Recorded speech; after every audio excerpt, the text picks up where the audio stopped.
Jack. All right. You got this stuff? Yeah. All cleaned in oil. Oh, yeah. Beautiful. Beautiful. Let's get it on. Who are these guys? It's my theme music. Every good hero should have some. Hot damn, it's time to get down to the jam.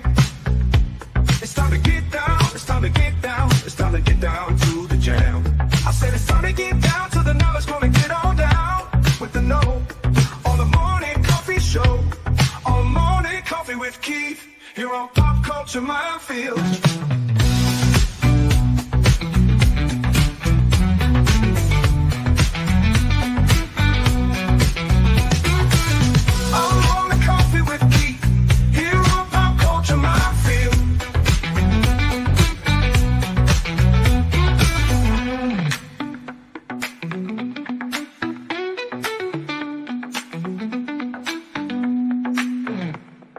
Excuse me, can I get a cup of coffee? Black? Can't you see we talking? White?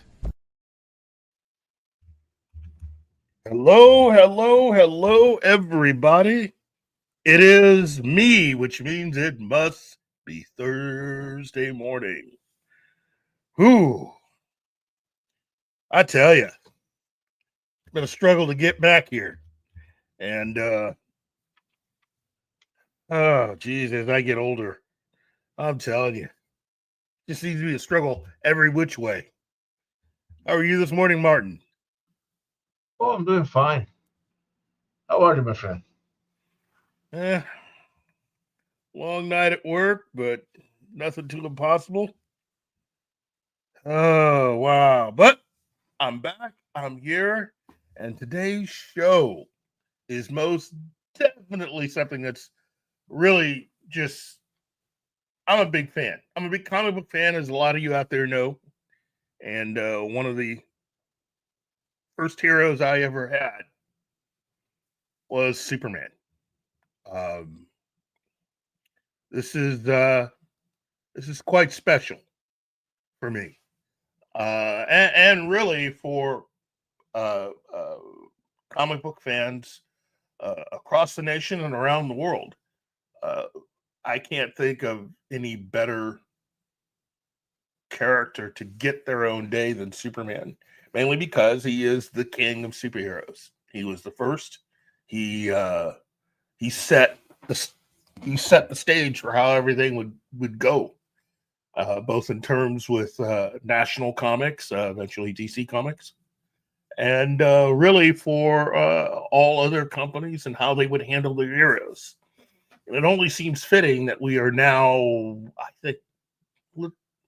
think about 5-6 years away from the character entering the public domain. But as I've been telling you, when Superman hits public domain, this is going to start falling like dominoes. And a lot of you Marvel fans need to understand, that Superman going in, Batman 1 year later, means that Captain America, the Human Torch, and the Submariner will all be going real quickly themselves, right after Batman goes in. So that's really where the impetus to change Captain America and turn him into Sam Wilson comes from. They need to get everything set up for the characters hit public domain. I've been saying for quite a while, though, it's going to take a while for the version of Captain America that we all know and love to read by nature. Good morning. To actually be the one that you'll no longer be able to use. The Comic Relief Crusader. You know what? Hey, Crusader, if you're able to jump on here with us, this would be a great episode to have you. Yep. Anyway, Ed Gambit, 1987. Hey there. And hello to you, Anima, because she's like that. She's all good. Sci-Fi Mombi, happy Superman Day to you. And Yo, we have business to say. Yes, Mrs. A.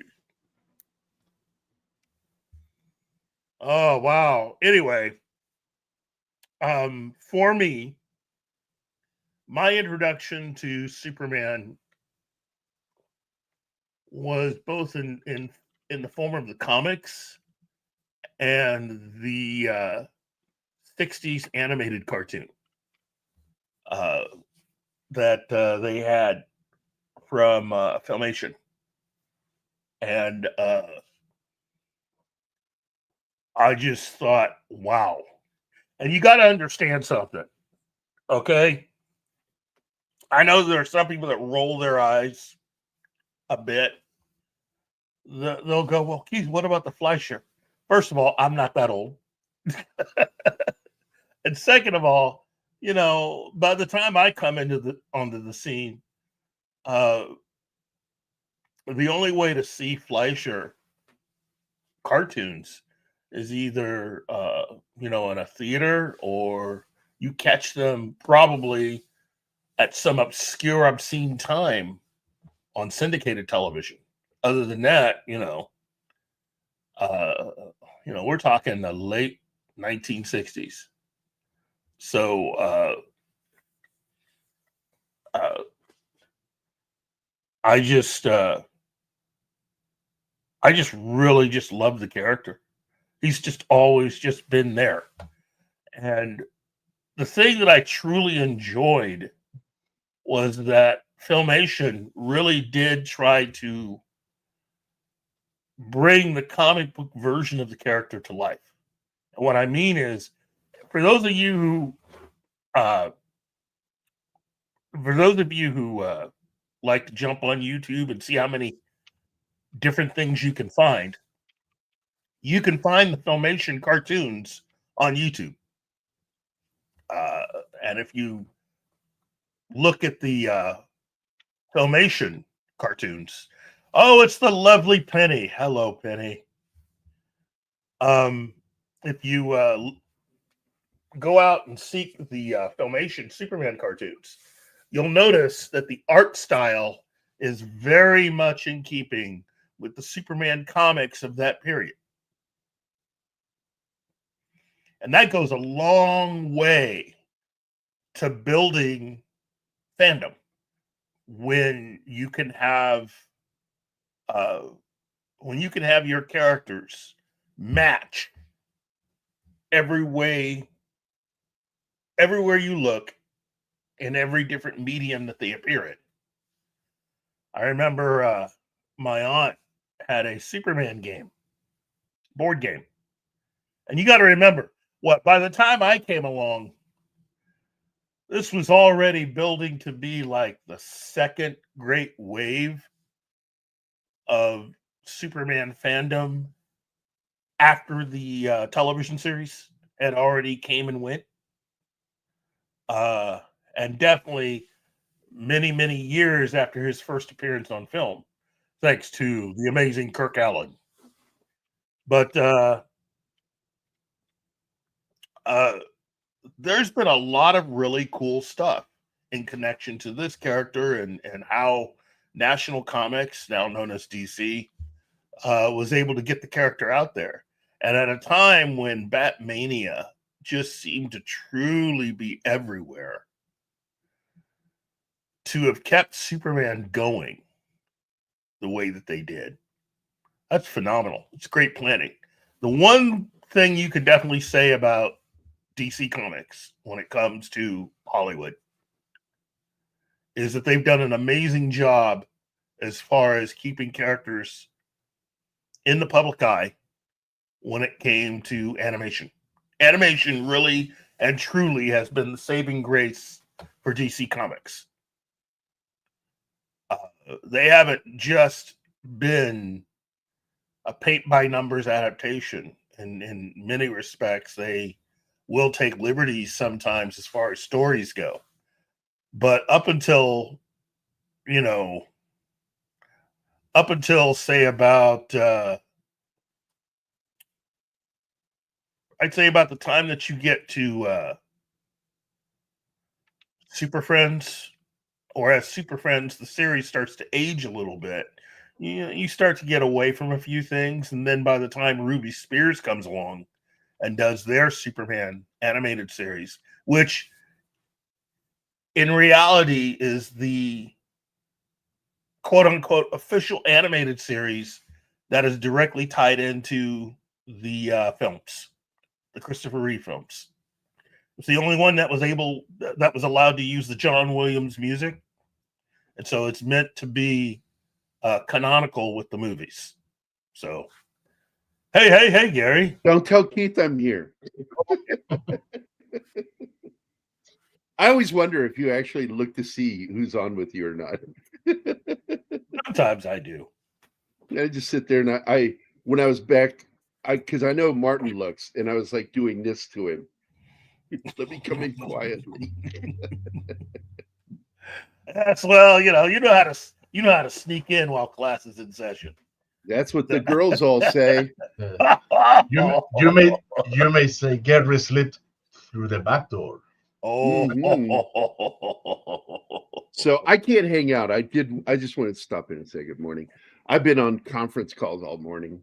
I got up early today because I had to deal with business. So that Fantastic Four trailer. Yeah, I have not watched the new one. I've seen the images. Culture Casino. Everybody has shared stuff with the new look of the Silver Surfer. And yes, you can definitely paint me as unimpressed. well, look, outside of Superman, big Fantastic Four fan, and I'm starting to get the feeling that Kevin Feige decided to do it to us again. So, and that from here on out, I'm just going to keep blaming him because there's no other place, there's no other way he can point that finger. There's nobody else really to blame. And if Kevin Feige, who technically is working for the company that actually controls these characters, that is responsible for producing the comics and everything, if he can't get it right, then nothing's going right. And again, I've said it before and I'll say it again. Let me officially tell Disney that if you decide to move on from Kevin Feige, I will replace him for 1 year at half of what you were giving him.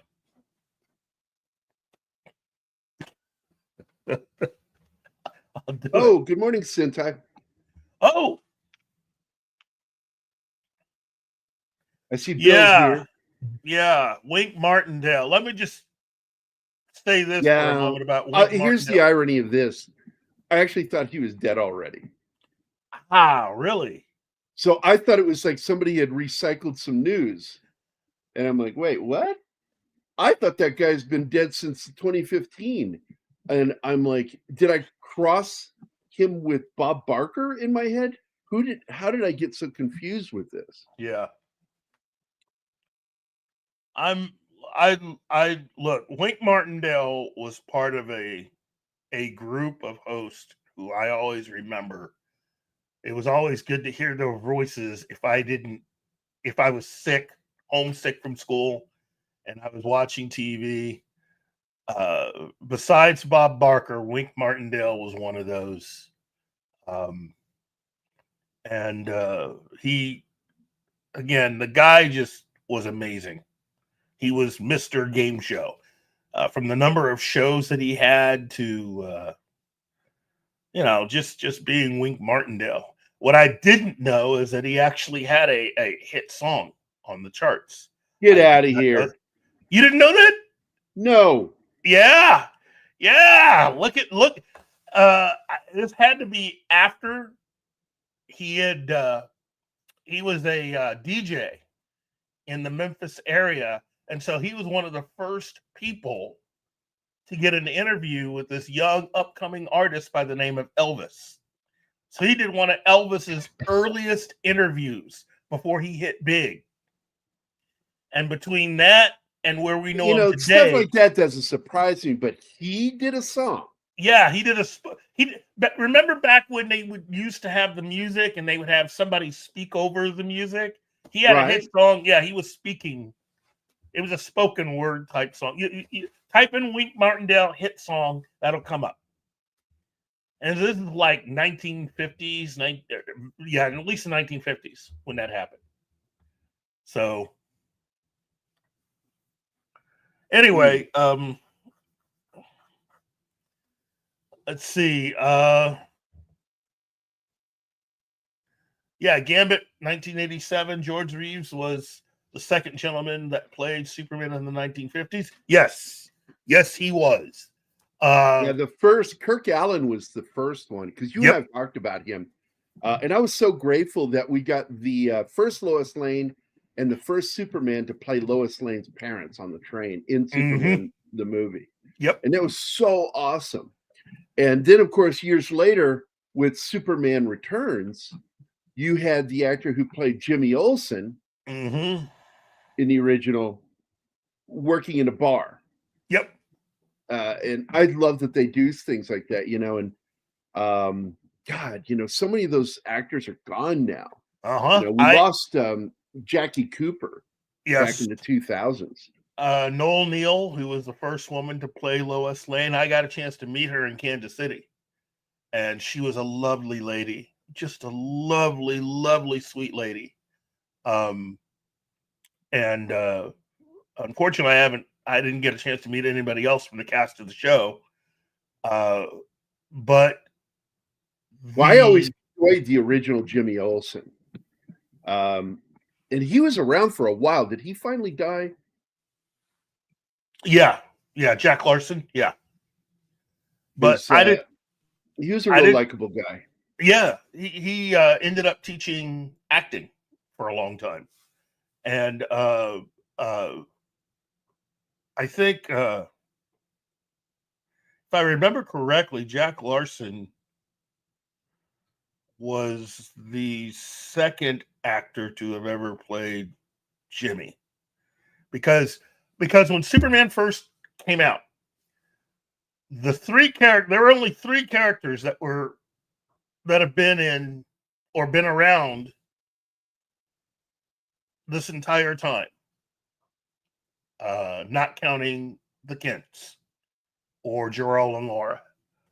And that's Clark Kent, Superman, Lois Lane, and Barry White. And that's it. You know, that's how the comics started. And the kid, what's his name? That Mark McClure, he was in Smallville too.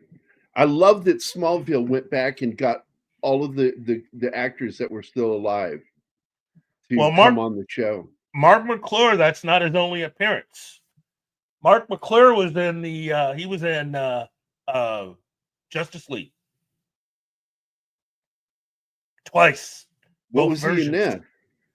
The original version of Justice League, as shot by its incredible director, he was the cop who Lois was delivering coffee to when she would go to the Superman Memorial.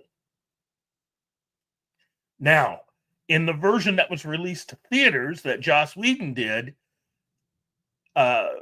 he is the cop.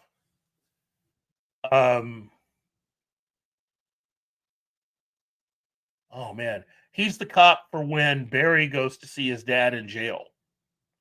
And he's the guy that Barry has to sign the form to get in. Right. And Barry does the thing with the guy, Jack Larson. Yeah, I brought this up because a lot of people don't know that he played the bartender in Superman Returns. Yep. So, and I was like, oh my God, he's still alive. That was like great. He plays, let me look it up. It's, I forget the guy's name, Bo, the bartender. He was also in Lois and Clark, The New Adventures of Superman, as old Jimmy Olsen.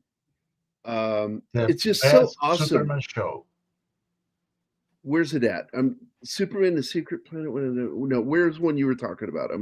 He was in Superboy back in the 80s and early 90s. He played Lou Lamont in that. That is so cool. I love shit like that. Now, keep it in the family, they say. The thing about Superman Returns is that the widow that Lex Luthor swindles out of her money, that's Noel Neal, who was Lois Lane. Now here's Mark McClure. Yep. And we still have him. Yeah, And he's I would still around. love to see him in cameos for anything involving Superman. And I'm just not seeing him in anything other than Smallville. And that's sad. Hold on. That would be well, for one thing, He's you in- gotta. Oh, there he is, Officer Ben Sadowski in the Justice League movie. There we go. Mhm. But he's also Jerry in Zack Snyder's Justice League, which AKA was the original version of Justice League. Ah, there they have it right here. There you go. Justice League Black and White. I can admit, I liked it. I really did like it. I bought it. I was like, yeah, it's a better film. It's a better film. I admit it.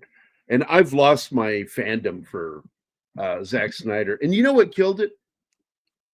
Two things. What he said about Geeks and Gamers, and then how all of his Zackalites responded to my sarcasm and snarkiness about the whole thing. And I'm like, you guys have killed any love I have for him.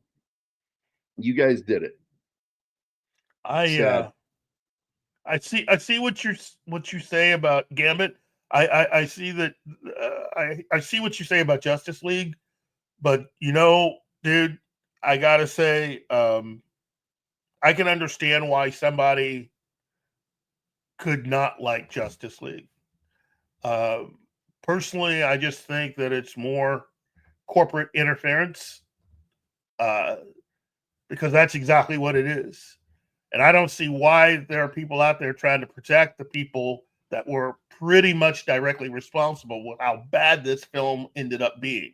And again, notice, I didn't say that they were the sole reason.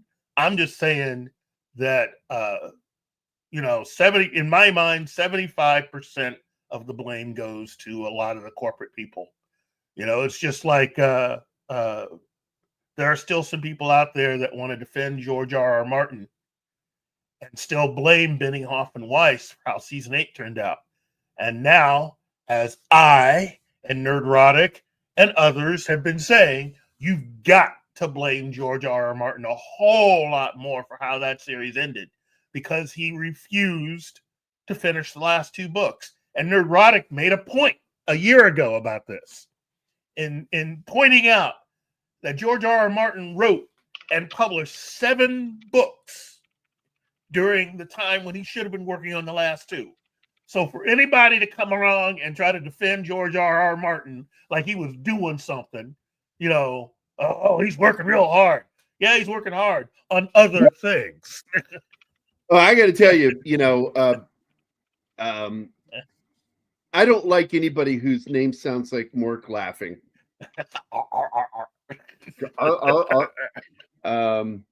And he had a reason why he did that, and I still think it's a lame reason. Hi, Brandon. What's up, buddy? God, you never talk to us anymore. It's like Brandon's gotten too good for us. He's big time. Big time, jerk. Nah, we love you, Brandon. I miss you, man. You think that you're not missed. You are missed. You are definitely you're not missed. Around. Every single one of you guys, when you disappear, we notice. We do. And except for Mike, the comic relief crusader. Who?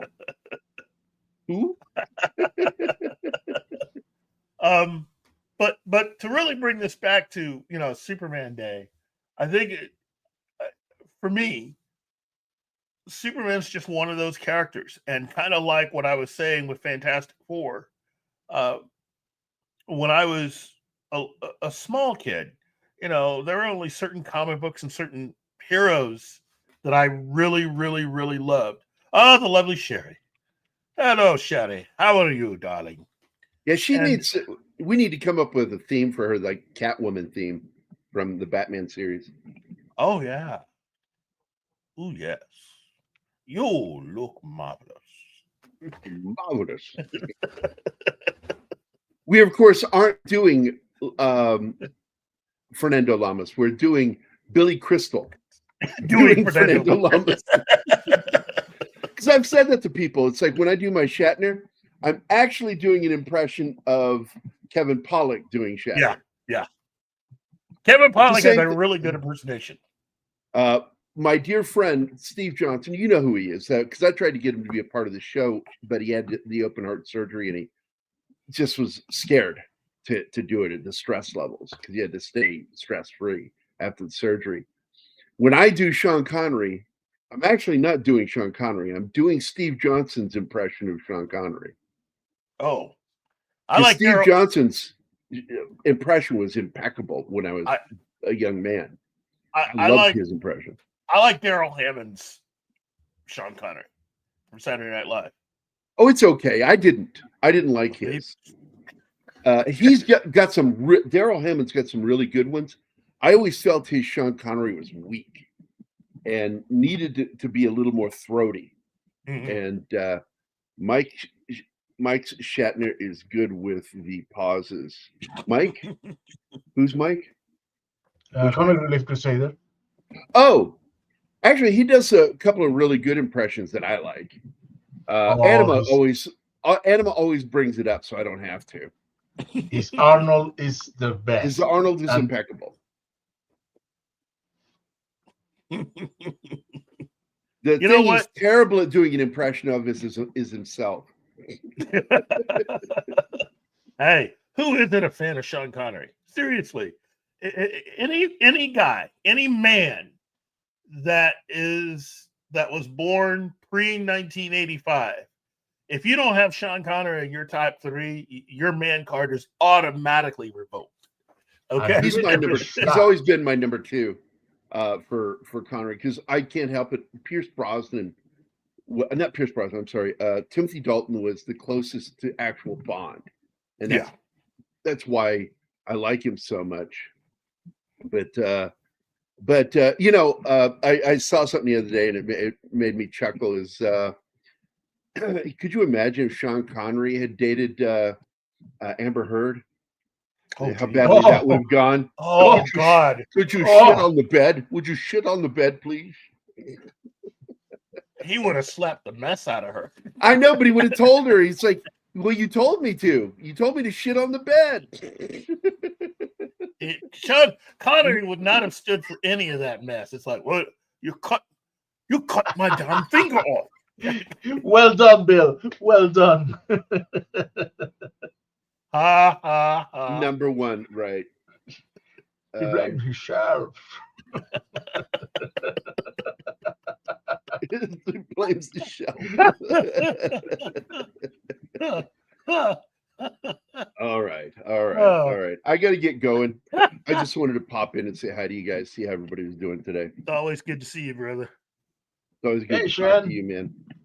And that's why I drop in because I sometimes it's my only chance to talk to you. Oh, do not add him until I'm gone. No. I did it on purpose. You did it on purpose. That's gross. Why would you do that on a porpoise? I see what I like. That poor porpoise. Oh, wow. So I'm sitting here and just wondering what's going to be happening to Doctor Who now. And then wait, what's going on? Is that a Doctor Who drive-by? I think the mouse is going to be able to get what he wants. I hate to tell you this, Mike. Mine's bigger. It's girthier too. Look at that. It's not the size of the army; it's the fury of the attack. Mine makes the noise. It lights up and makes the noise. Ooh, aren't we special? It's mine is the French tickler of TARDISes. Ooh. You know what? I said sending something, women through time and space. I was on a Doctor Who podcast, and I made a joke that I think it took one guy 5 minutes to get it when I said it. Because, well, of course, you're talking about the TARDIS. I said, yeah, but where I come from, we prefer to call it a slow time machine. And like nobody got the joke until like 5 minutes later, and I heard this guy go, "Oh my god!" He goes, "Oh my god!" TARDIS, slow time machine. That's so fucked up. But there you go. Welcome to the party, pal. Yeah. Oh, Man. oh, wow. And that Fantastic Four trailer. Oh my God. I just look, first of all, you remember the spitting image puppets from the 80s? Yes. Okay. Imagine taking a handsome face, a man's face, square jaw, like yours, handsome nose, and thin mustache, right? And then doing split image and squishing it. That's what's his name, Pedro Pascal. His face looks like somebody squished him like a splitting image Phil Collins puppet. It just looks, his face looks fucking weird to me. Always has. He wouldn't shave his mustache. They asked him to. He wouldn't do it. Now, see, an asshole. That's an asshole. Yeah, that's an asshole. Look, you're the one paying him. If he won't shave his mustache off, I would have looked at him and said, "That's fine. Goodbye." Why don't you go home for the rest of the day? You can come back when I call you. You think about what you've done now, and then once you corrected your mistake, you can come back. I mean, well, now that we're talking stuff like that, is it true the thing with Giancarlo Esposito that he wants to be Professor X, but without the chair? Because I've heard that Esposito like to be Sid. What the fuck? Well, when you got to put minimal effort into everything you do, that's Esposito. Look, if you want to impress me, because all these people have this fucking thing about, well, he's not really disabled. I want to see the kind of commitment from these method actors where they go become disabled for a movie role. That's true, Bill. That's commitment. Yeah. That's why, like, when I talked to Kurt Yeager about being John Russell in my book, originally he was a double amputee, and I asked him, I said, how method are you? I'm all in.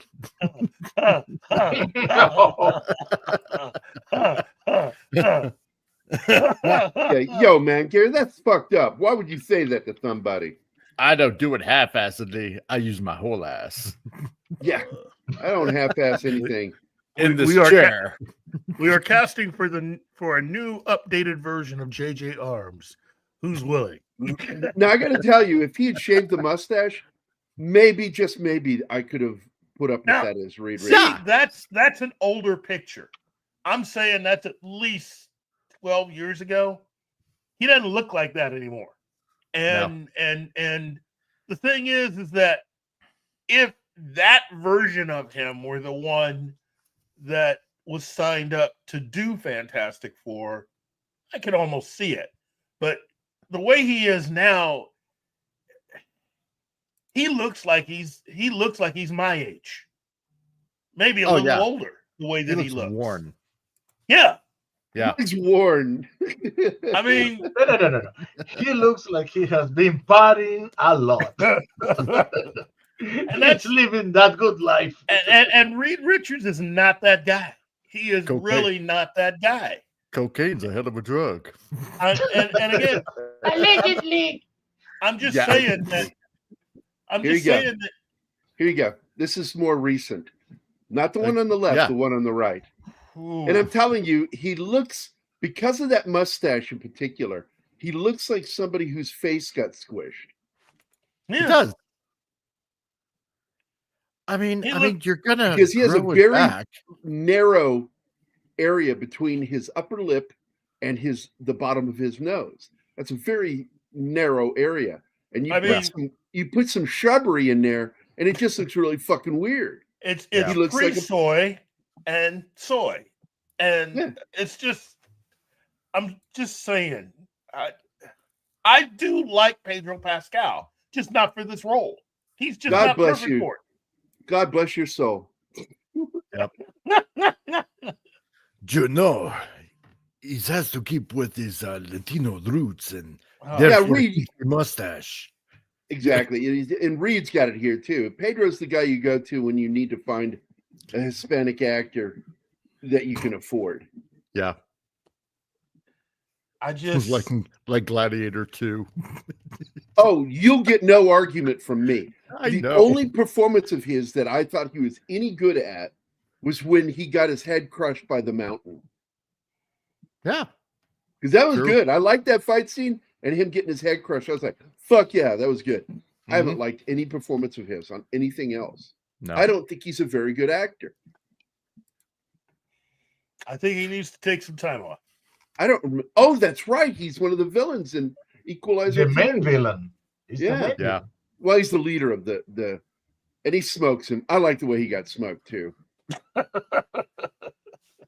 Oh, I will never, Gambit. I will never watch that fucking movie. Are you kidding You know me? what? Look, You know what? Ridley Scott has lost his fucking mind. Yeah. I did He enjoy him started in that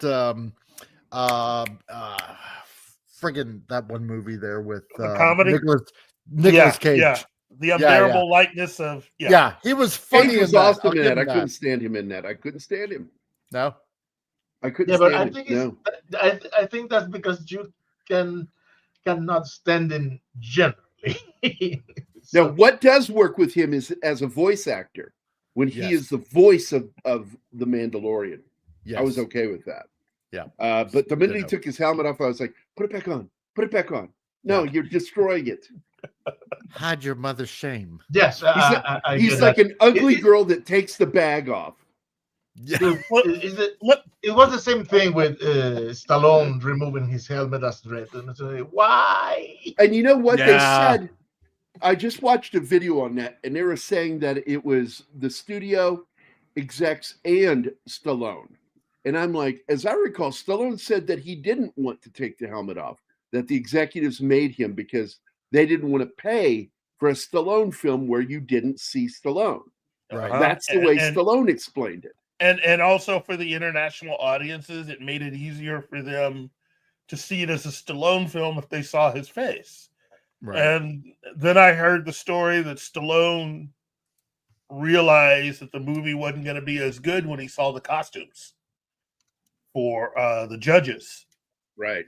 And he wasn't feeling it, you know.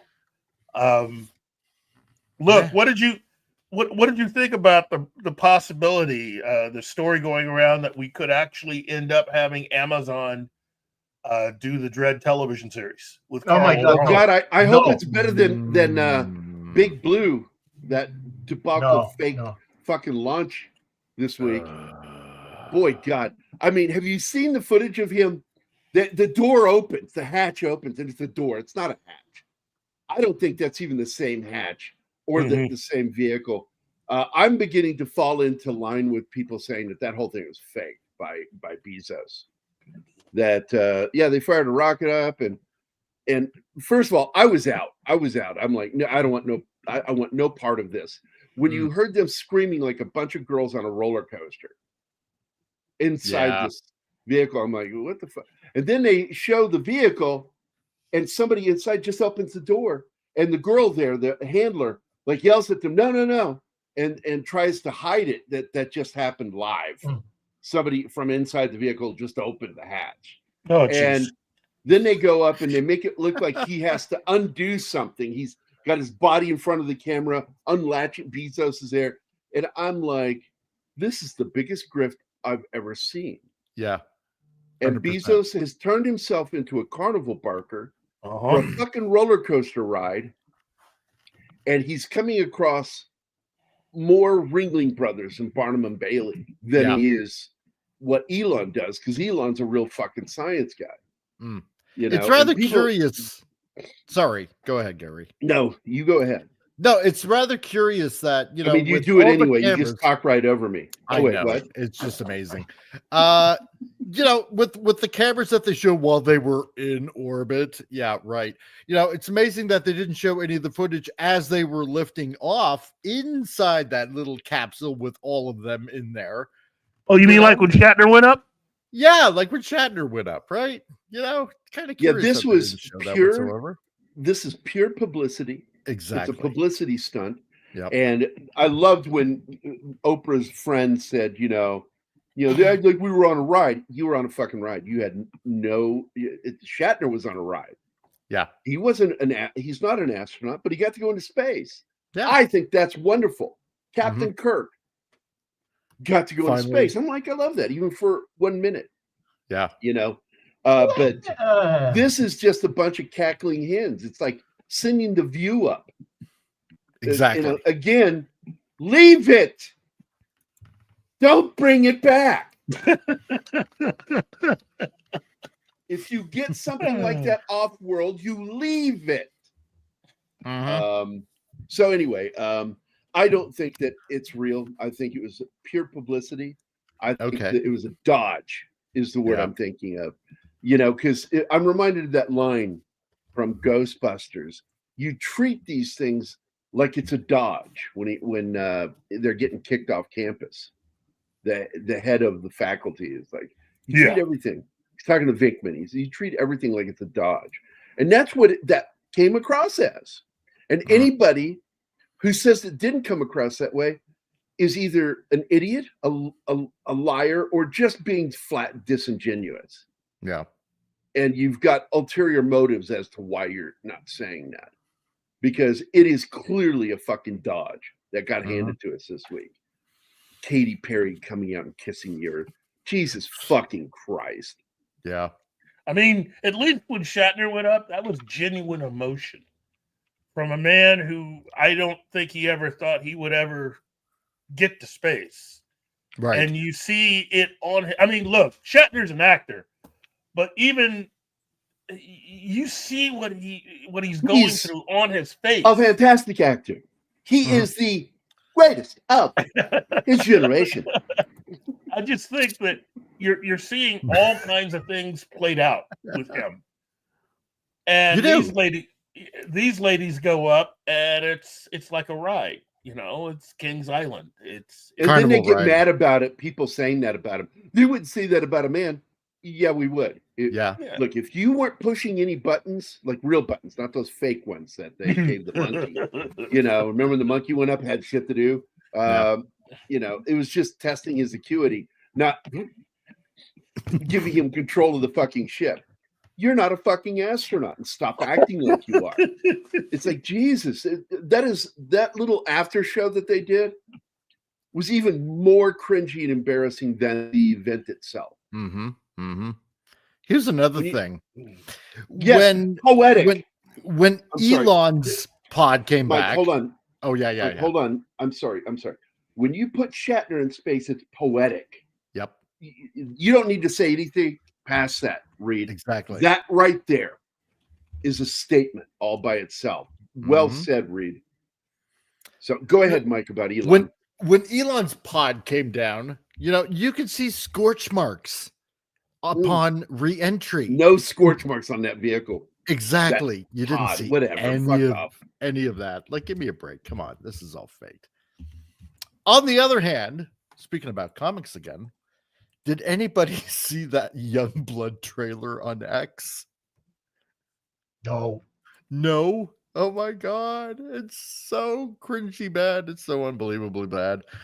Even Rob Liefeld had to chime in. This is amazing, in true Rob Liefeld fashion, right? It's like, dude, this entire thing is made with AI. For the love of God, this is nothing special. This is just AI tripe. Oh my God, it was just so bad. Shit. Oh my God, Keith, what you said in private. I'm going to read it. I'm going to let people know why you and I are friends. Because he says things not around you guys, but he'll say them in front of me or to us in private. He called it the real bitches of Earth's orbit. Proving that a vacuum can exist within a vacuum. Yeah. Nature abhors a vacuum. Proof of why they're what they are. Yeah.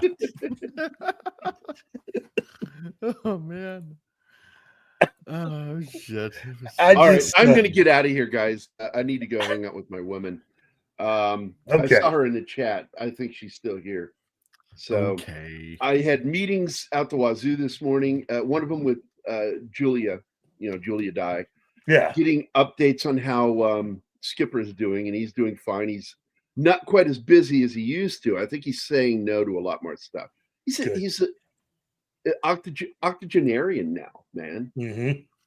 Octogenarian. This guy's in his 80s, and he needs to slow down. So like when they had the Normandy thing, he got invited to parachute, and finally, for the first time in his life, he goes, "You know what?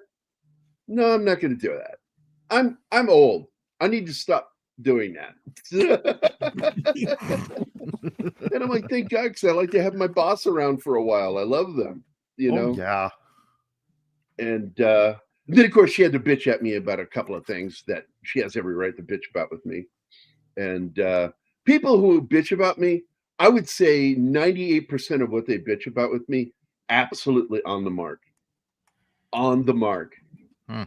And that's why I take the criticism. I'm like, yeah, it's true. It's totally true. It's like I wish that I was more communicative, but I'm not. I'm wired different, so I don't communicate well. And people that like, you need to blah blah blah blah blah, and I'm like, I'm doing this other thing that to me is more important than talking to you. And I'm sorry that my brain is wired that way. It just is. And she gets after me for it too. And she admits, though, after saying that, she goes, "But you are better than what you used to be." And I went, I know I've gotten better because of you. But I actually look at having to talk to people sometimes as a form of torture. And it's not like it really is. It's just that's how my brain is wired. It's like, oh my God. And like Anima's bugging me. She's like, have you called Father Fiends back? Have you called him? I'm like, no. You need to call him. He was wanted to come see you this month. And I'm like, yeah, clearly it's not going to happen. And I'm afraid to call him right now because I don't want to tell him it's not going to happen. I'd rather it just not happen and then call him later going, hey, yeah, sorry, that didn't happen. It's like, I don't know why I'm wired like that. I am. It's weird. But I really do. I'm going to put a call into Father this weekend. But she, I told her, I said, I can't do it while you're on with me. I'm not going to talk to Father Weems and grovel to him with you standing there or listening. That's never going to fucking happen. That conversation will not happen. That is one of those, I have to have one of those in private because I don't grovel with an audience. You will never see this guy grovel with an audience. I will be a complete asshole all the way till I'm dead. But then in private, in a one-on-one, I will like suck it up and I'll go, yeah, I'm a fucking tool for that. And we'll clip that too. So well, yeah. I am flawed, just like a diamond. Oh, Anima. She's got. I told you. She's like, yeah. It's not being a pussy. It's called being very particular. I'm very particular. People think that my spontaneity means that sometimes I say things that just are absolutely. No, I actually have I have a filter. I do have a filter. People think I don't. I absolutely do because there are things that I would love to say that I haven't said. Because I'm like, yeah, the world's not ready for that. Wow. And but when it comes to talking to people, when I need to be, I treat conversations with respect with people. And I think you're being disrespectful when you do it with an audience. Because that person also is aware there's a person listening. And it can make them feel very awkward and uncomfortable. I want them to know they're getting 100% me, not show Gary, but real Gary. Even though pretty much show Gary is real Gary too. So it levels out. It does for me. For other people, no. But I will say that, in private, I'm much nicer in private than I am like on the shows. And mostly because of the fact that I don't feel like I have to be funny in private. Nah. And that's why, like all my exes would get this common question: is he like this at home? And the response is, no, really, he's not. I mean, he's still funny, but it's in moments rather than constant. He's quiet 90% of the time. I'm just quietly doing whatever it is I'm doing. Wow.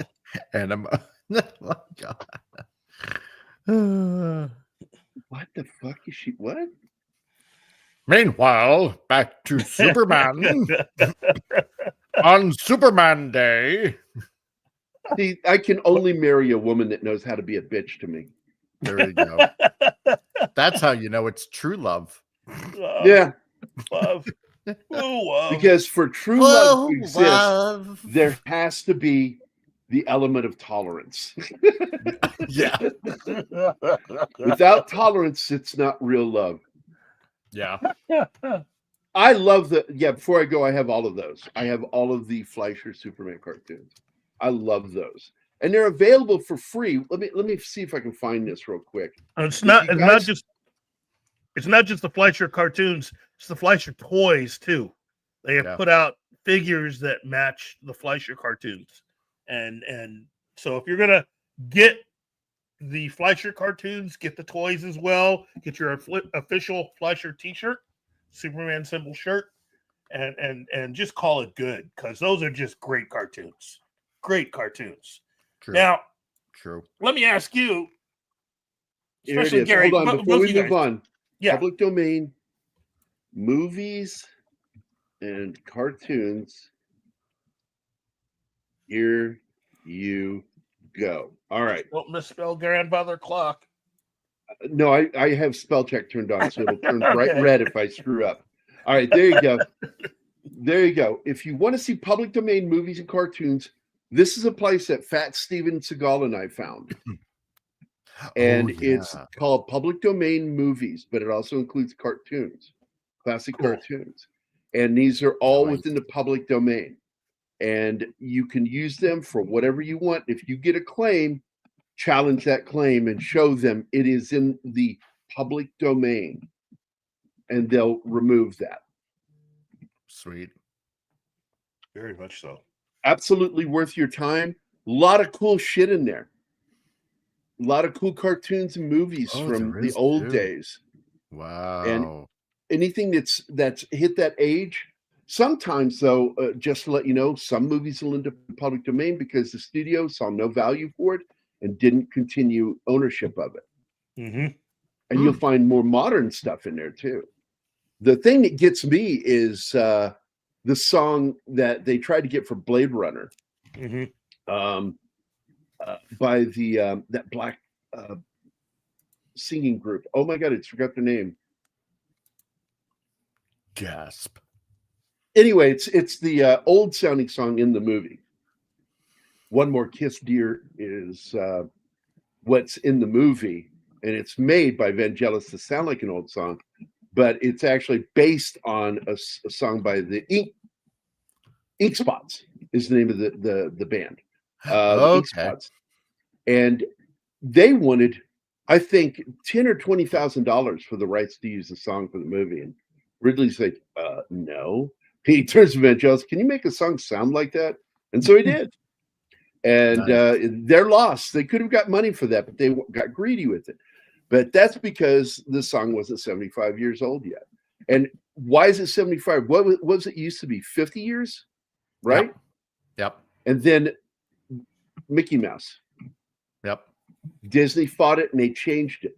And they can't do that anymore. So now Mickey Mouse is technically, Steamboat Willie, Mickey Mouse, is public domain now, which is why they've got a new horror film, Steamboat Willie. I'm not fucking shitting you. Yep. It's funny. So funny. Have you seen the trailer? I've seen the trailer. Let me see if is it IE? Yeah, it's IE. IE. Yeah. 2025. Let me see if I can find it here.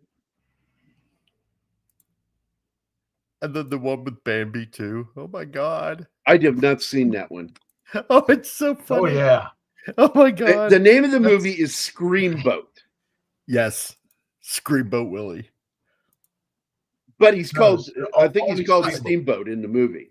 But did you notice the girls in there were each wearing dresses according to all the Disney princesses? No, I didn't catch that. You didn't? Oh my God, yes.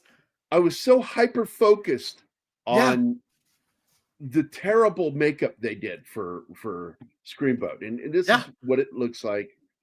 His Look- costume is just terrible. Look at all the princesses there. Right there, down below. Yeah. Okay. You got Ariel, you got Jasmine, you got Belle, you got all the Disney princesses right there. So basically, the this Staten Island ferry is haunted by the original boat pilot, who was a giant mouse. Even though he's not giant, he's actually really small, but he's giant compared to mice. And that's what he looks like. There he is. Let me see if I can copy link address. I'll That's put so it in here brilliant. so we can enlarge it.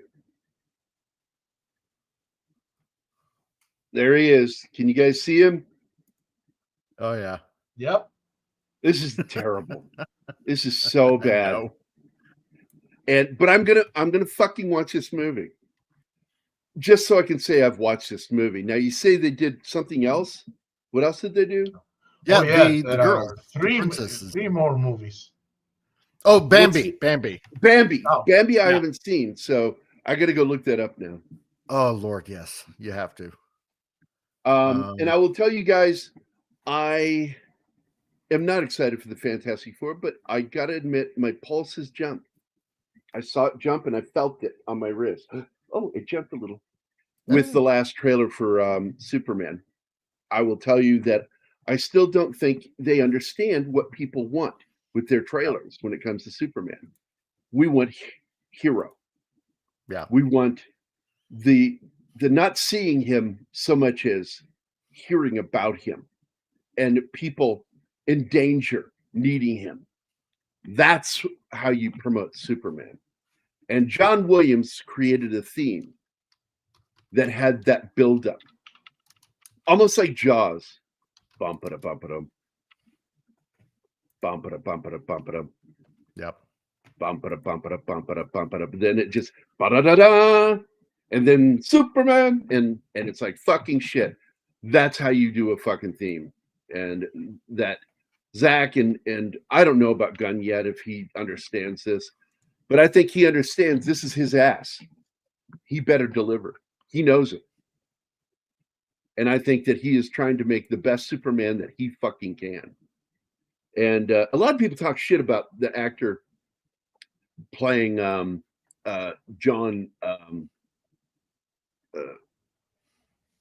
Jonathan Kent.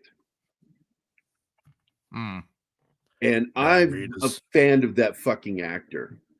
And I am so looking forward to see him in a movie again, because he just sort of disappeared for a while, I guess doing stage. And his name is Pruitt Taylor Vince. And he has that eye disorder that what's his name that played Dracula in 77 has, where the eyes shake. Oh, okay. I forget the name of it. And he has that condition. And to finally see him in something again, I'm like, oh my God, I'm such a fan of that guy as an actor. And he's been around since the 80s, man. And I've been watching him with everything. And yes, he's pudgy, but he's a really good fucking actor. He played Malcolm Rivers, by the way, in Identity, that horror film based off Dean Koontz's book. He was in Constantine. He played Father Hennessy. He's been in some Oscar-winning level films, Mississippi Burning. The guy's been around doing movies and TV shows for forever. Oh. And I fucking love that guy. Let me see if I can find him. Hold on, so you know who I'm talking about. There we go. Okay, here we go. This is the actor I'm talking about. He is playing Jonathan Kent, Pa Kent. Share screen. Good. And Pruitt Taylor Vince. This is the guy right here. No, Peter Lorre had a different one. It's a form of astigmatism. I forget the name of it, and it causes the eyes to move constantly. That's it. Nystagmus. That's it. Thank you, Anima. So there he is. That's Pruitt Taylor Vince, and I love this guy as an actor. He really is good. Been in a lot of movies and TV shows, and I think that he's going to make an interesting Jonathan Kent. It'll be different. It'll be very different from any. He's going to be the older. He's going to be the older version. Mm-hmm. Right. And I think having him overweight makes sense because he dies, early. That kind of makes sense. Then. Yeah. I don't know who they've cast as Martha yet. And do you know that wasn't always about that. Their names? Jonathan, Martha? No. In the first live action was with George Reeves, the pilot episode of Superman. They tell the story, and it's Ma and Pa Kent, but it's not Jonathan or Martha. Their names are really mundane sounding. And I thought, did they change that? I don't know. I don't know the answer to that. Keith would be the one to find that out. Yeah, that in the original George Reeves Superman pilot episode, Ma and Pa Kent's names aren't Martha and Jonathan. I actually had no idea. I really didn't.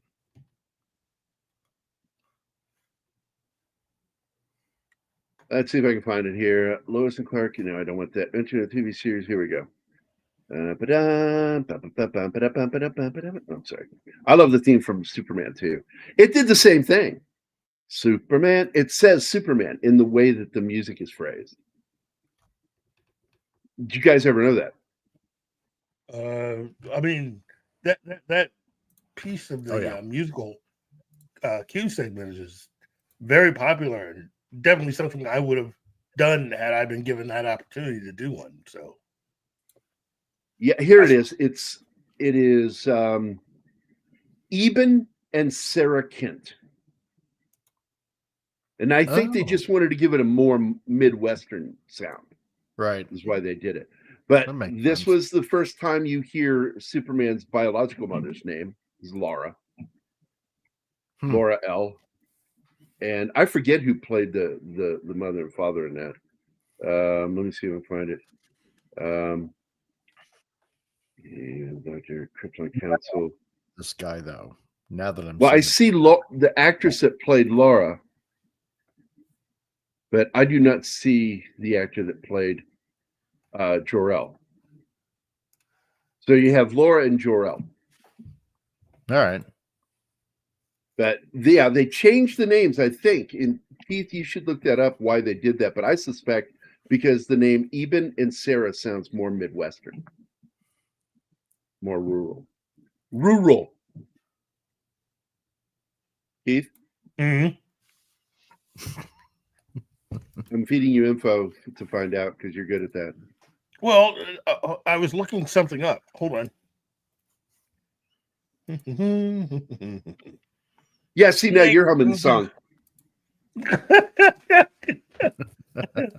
Subconscious. Let me tell you.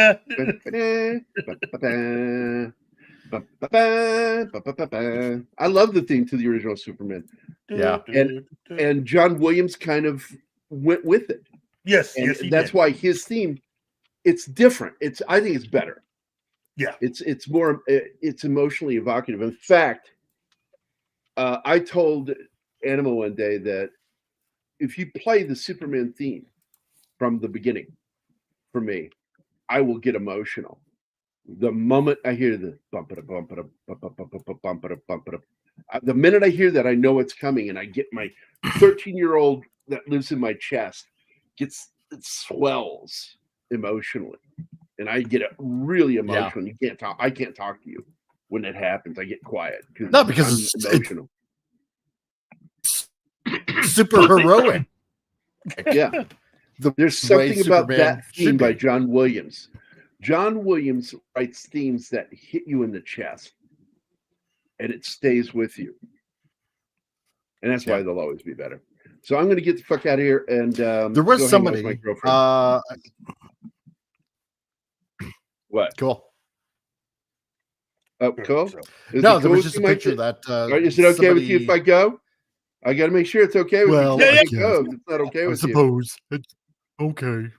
All right. See if I I know can. Martin doesn't care. He wants me to go.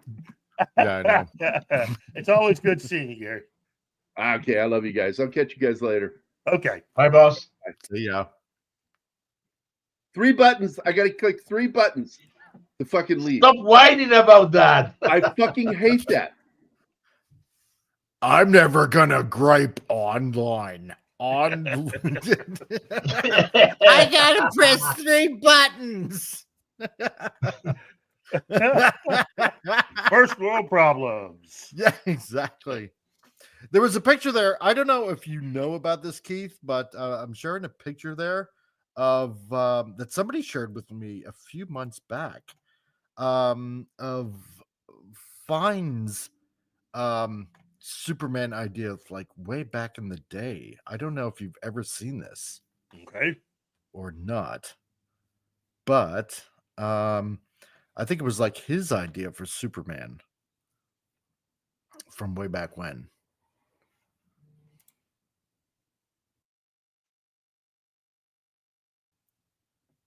Say what? Hello. I'm Hello? sharing a picture with you guys down there. Oh, Yeah. Yes. Now this Yes. is from an early this is from an early idea from Siegel and Schuster. Yeah.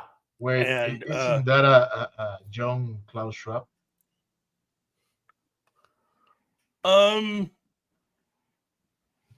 I think this was from when they were still in high school. And bye, Anima. All right. Hi, Anima. I think this is okay. This is what we call a zine.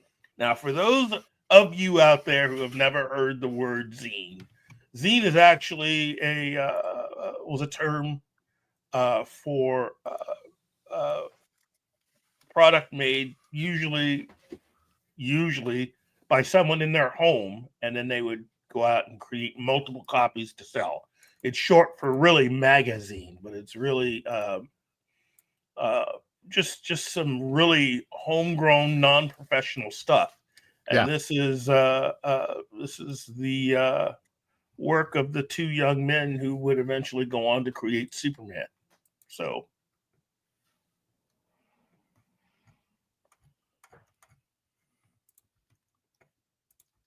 Yeah. it's a great find. It is a great find. And as far as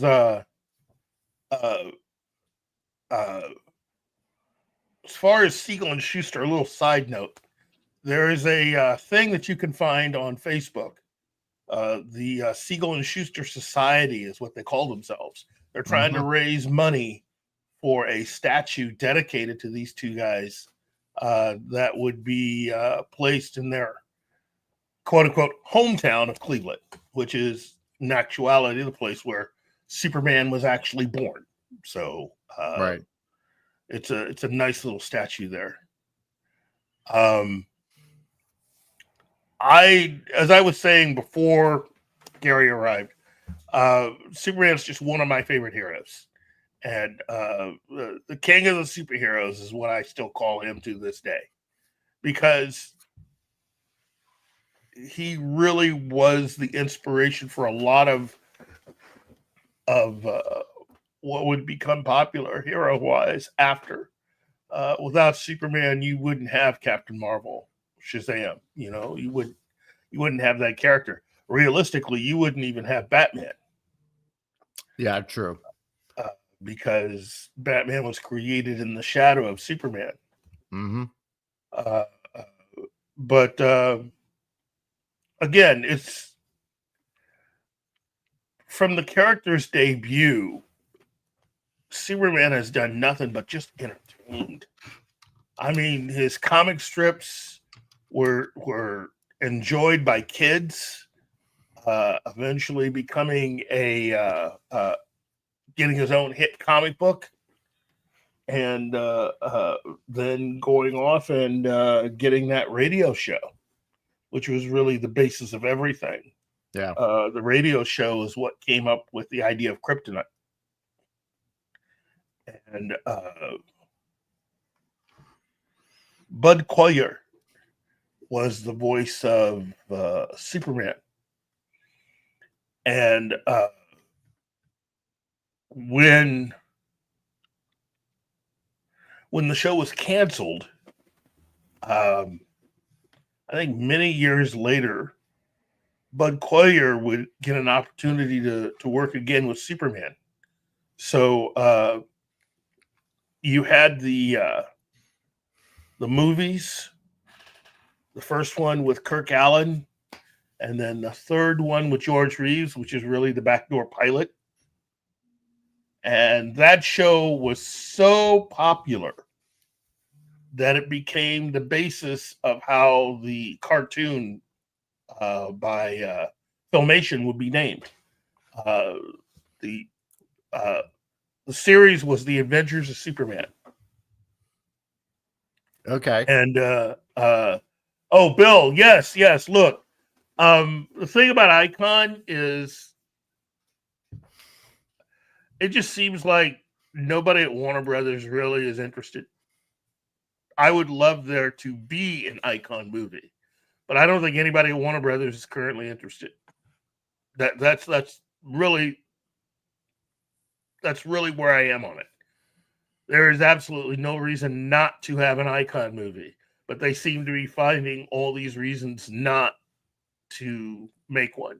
And that's part of a whole conversation that I hope to have eventually on one of my shows when I'm able to bring Paulie on from Latino Slant, because I think it's a much deeper conversation about people in the entertainment industry who claim to be who really try to explain away a lot of their behavior as being people that are wanting to express themselves and make way for people of color and women, when in actuality, since 2016, we've had next to nothing. And all this work that has been done have been done on IPs that already exist. Yeah. And so what they're doing is they're working on IPs that already exist and changing characters that already exist. Nobody really is interested in actually doing something with characters of color or with female characters that already are what they are. And this isn't just Hollywood. This is with the comics too. There's a lot of people who try to pass themselves off as being very progressive, and they've done next to jack on that level. And I'm looking right at Marvel, and I'm looking right at DC Comics, both of them. That's true. But I don't want to get thrown off here. That's a much deeper, richer conversation. Crusader, you're welcome to join us when we eventually do that show. But it's something that makes me very angry. I will get my ranting hat ready for that. It is, it's not something that sits very well with me, because I personally have been waiting quite a while, and I've heard all the excuses, but that's exactly what they are. Excuses. Yeah. You know, if they were really interested in doing it, and I'm looking at Marvel too. Marvel could have easily had the Blue Marvel. And I'm hearing nothing for but sure. excuses. Yeah. I mean, I'm hearing nothing but excuses. I mean, seriously, to me, while I am not a fan of the movie The Batman by Matt Reeves. Right. Really? How did I notice? Yeah, I know, right? It's amazing. Very shocking. I didn't even bother watching it. I will say this. They could have very easily got together with J.J. Abrams and had his Superman be the Superman of the combined universe for both characters. Right. Matt Reeves is Batman, J.J. Abrams is Superman. It almost writes itself. the fact that nobody's doing it shows you how important it is. And again, JJ is just, you are who you are after a while. I mean, we're able to see a lot of people for who they truly are. And I look at what Kelly Marie Tran and John Boyega are doing right now. And I got to say, both of them are people whose careers have not gone that well. And the way I choose to look at a lot of their current statements about Star Wars fans and how they're really just trying to rain down on them is more or less them trying to find a way into the good graces of Kathleen Kennedy and the Disney people. Of course. To me, John Boyega had a lot of salient points when he decided to leave.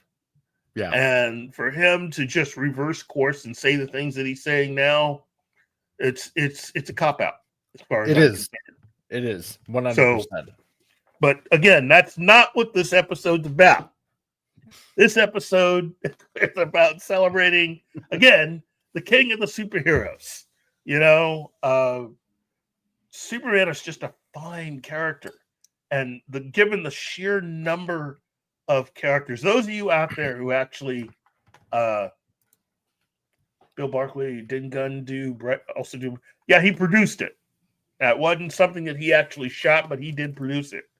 Then again, that gives you an inkling of Century. I mean, that's what you can expect a little bit. Yeah. For the upcoming Marvel film called Marvel Studios Presents the Suicide Squad. I mean, the Thunderbolts. Oh, wow. Oops. Slip of the tongue there. Uh-oh.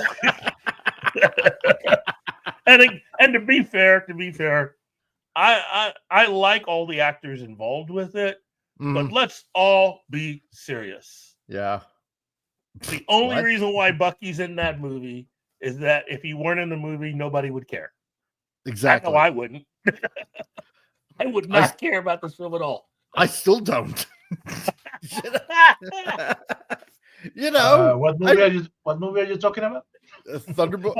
Marvel Studios is Suicide Squad. I mean, Thunderbolts. Yeah. Only my got it. Okay. Yeah. The Marvel ripoff. It's kind of funny to see that, they've done it in comics before. Marvel ripped off DC, DC ripped off Marvel, and now they're basically doing the same thing with the movies now with Thunderbolts. Well, at this point, they should just merge the companies. Yeah, well, right. That's you know what, they could. In fact, not every interaction between the two has always been in a way, bad. No, that's true. I just, I didn't realize this, but there was a Marvel comic that came out years ago. And there was this big cosmic race between all the fastest people in Marvel. And just as the race was starting, another racer shows up. And he ends up winning. Right. And the racer can't remember his name. But he's got long blonde hair and a long blonde beard. And this is after the events of Crisis on Infinite Earths. And so they say his name kind of rhymes with... Yeah. Anyway. Do tell. Keep elaborating. Come on, do it. Finish the sentence. Do it now. Do it. I need to know. Do it now. They call him the fastest man alive, is what they called him in the comic. But the thing is, it was Marvel's way of tipping the cap a little bit to the character of Barry Allen, who had just passed away in the Crisis of Infinite Earths comic. Oh, and that was kind of a nice touch there. And I think it's also the reason why I think they should. I do not believe that Marvel and DC really should spend time doing a movie where they put their characters together. I think they should just move forward doing an amalgam movie. Well, I mean, yeah, you could do that because the Amalgam comics, which incidentally they're going to re-release, which is kind of cool. No, that's very cool. Yeah, I mean, here's the thing. It worked with Roger Rabbit, right? Yeah. It did. Now, if you had the same level-headed type of people, to produce a movie about it, a collaboration, you could actually do it. You share everything 50-50 between Warner Brothers and Disney, right? You get competent writers that like the comic books. And then you do an amalgam style type of movie, like, when universes collide or when worlds collide or something like that, instead of this multiverse, like you could technically kind of do it as a multiverse kind of thing, but just a separate universe altogether, right? Yeah. Just bumping together with the Marvel universe, right? And you could do it. You could do it. Warner and Disney would not have to share the rights for anything, technically. Oh, because these are combination characters of stuff they already own. And so it's not really something that I would think that they would have to share too much. If you do it as an animated extravaganza, you could do that too. And allow a lot of actors who are known for playing parts in a lot of the live action movies to be the voices as a part of it. Meaning, you go out, you get Henry Cavill. Yeah. You get Chris Evans. Yep. You get Gal Gadot. You get Scarlett Jo. Yep. Justice League, Avengers, or Teen Titans, X-Men. You could, yes. If you were to do that, animated or live action, whatever, if you take these classic crossovers, right, and adapt it to film, I swear to God, if you do it right, you would have the biggest moneymaker in Hollywood history ever. I said it before and I'll say it again. I if someone had told 7-year-old me that Marvel Comics was going to be bought out by Disney. Oh, yeah. And that DC Comics would be, well, let's see, by the time I was 7. Yeah, I'm trying to remember. Yeah, by the time I was 7, they were already bought. But if somebody were to have told me that Warner Brothers would get around and probably produce, say, like an animated, do animated versions of the DC characters they had, and that Warner Brothers and DC would be known for having produced more quality material with their animated stuff, right, than Disney would with Marvel, I would have said, "What are you drinking? I mean, are you drunk? You're batshit crazy." I just think that it's amazing to do that, and that's what has been accomplished. Again, I'm not trying to say anything bad about Marvel. I mean, about Disney, but it seems kind of odd to me that the thing that they made their bones with, and they haven't done a very good job with really. They haven't done a very good job with Marvel or with Lucasfilm. No, in using everything that they've learned, everything that they can do to create animated features.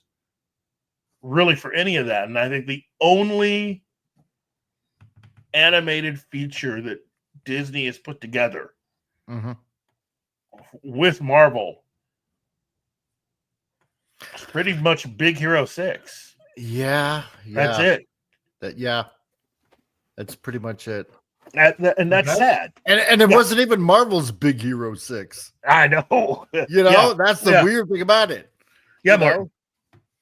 Well, two things. I'm going to be the the black sheep, and when I say this, I know everybody looks at me like I need to be committed, but I freaking hated that Big Hero 6 movie. Really? Oh no, Passion. Yes. look, And look.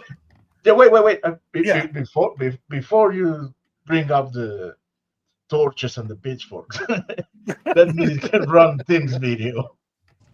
By what name are you known? There are some who call me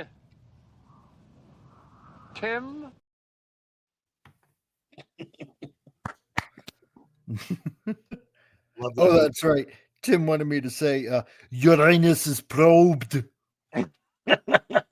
Ah, Yeah, there you go, Tim. Uranus is probed. There, you can take that. Wow. Video, Tim. Yeah. No, but I mean, here's the thing. Here's the thing. Like back in the 80s, Disney was kind of going through a dry spell when it came to like, animated movies and whatnot, right? And at least that's how I remember it, at least in the 80s, right? Mhm. And with Who Framed Roger Rabbit was coming out, and when it came out, I mean, that was headline news for a while. It was big. It wasn't just, you have live action actors interacting with animated characters, because I mean that kind of had been done before. For decades.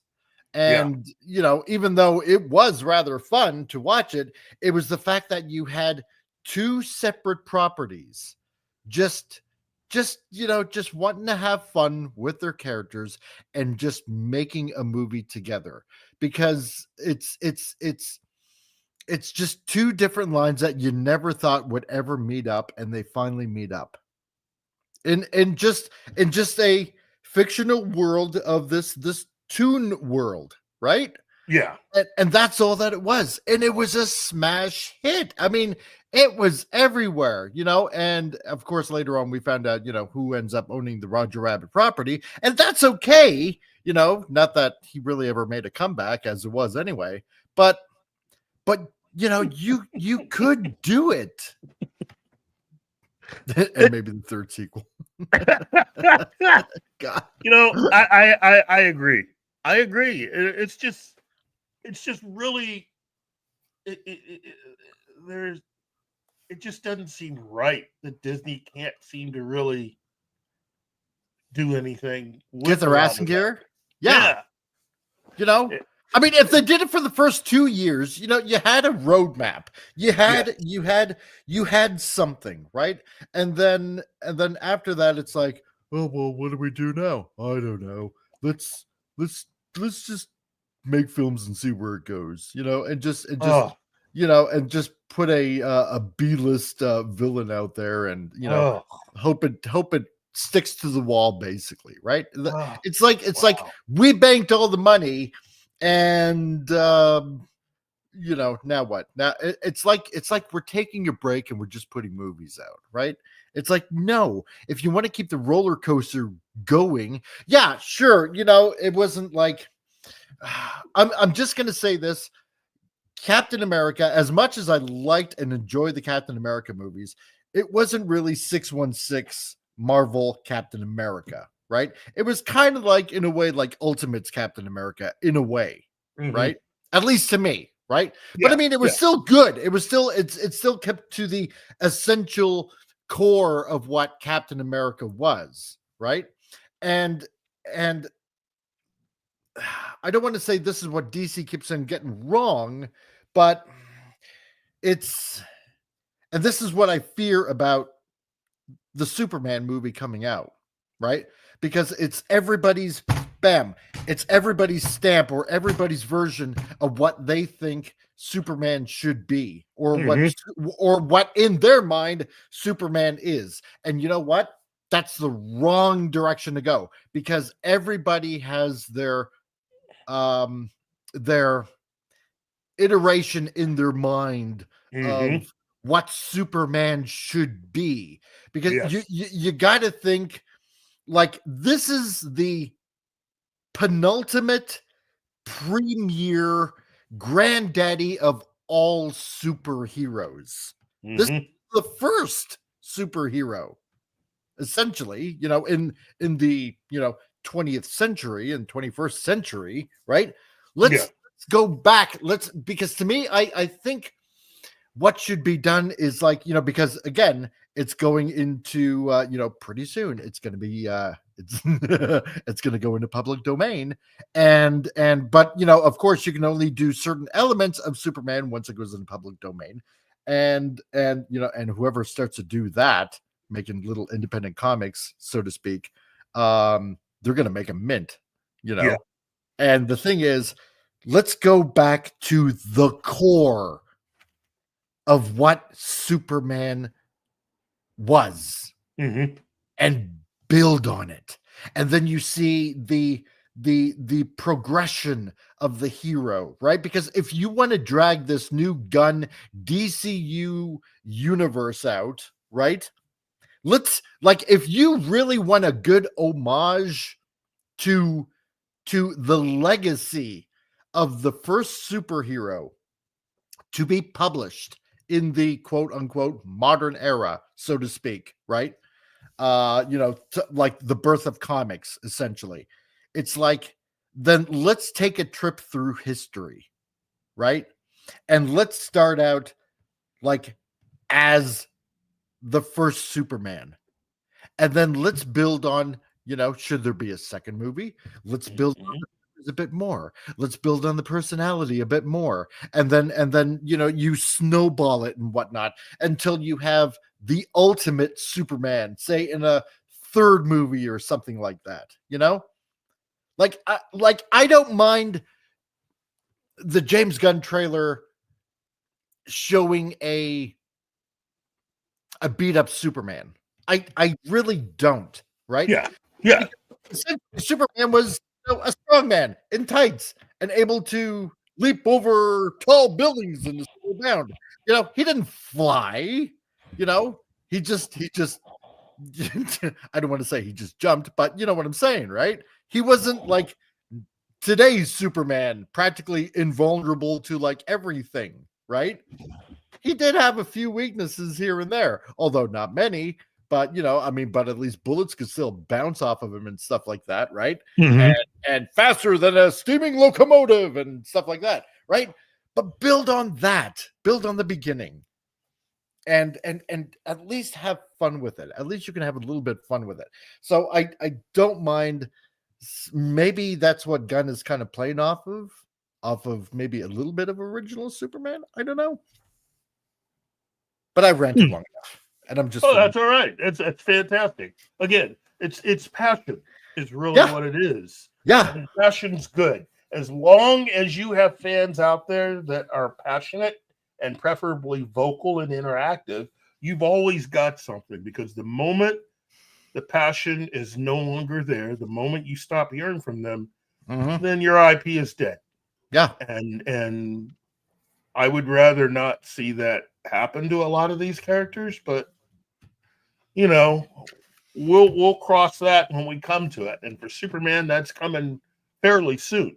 Oh yeah, within the next 5 years. And as I said before you got on here, you've got Superman, 1 year later Batman, and then the year after that is Wonder Woman, Hawkman, Green Lantern, The Flash, Captain America, Submariner, the Human Torch. The original Human Torch. So Marvel fan who thinks, DC's really in trouble. You got to understand. You're tied at the hip. Okay. Exactly. Once this starts going, Marvel's not escaping this, and they're taking out your big three. Exactly. Because you know what you do. This is what you do. Okay. Somebody out there in this chat, I don't know, maybe it might be me, maybe it might be Keith, maybe it might be Jagary, maybe it might be somebody in our little YouTubeosphere, right?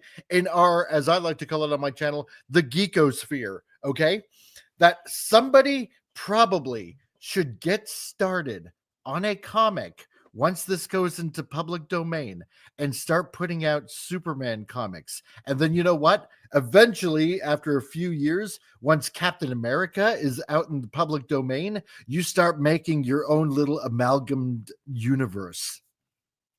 I will tell you this. I have it on good authority. There are several professionals out there. Oh, yes. Comic book professionals that are ready to go once Superman becomes public domain.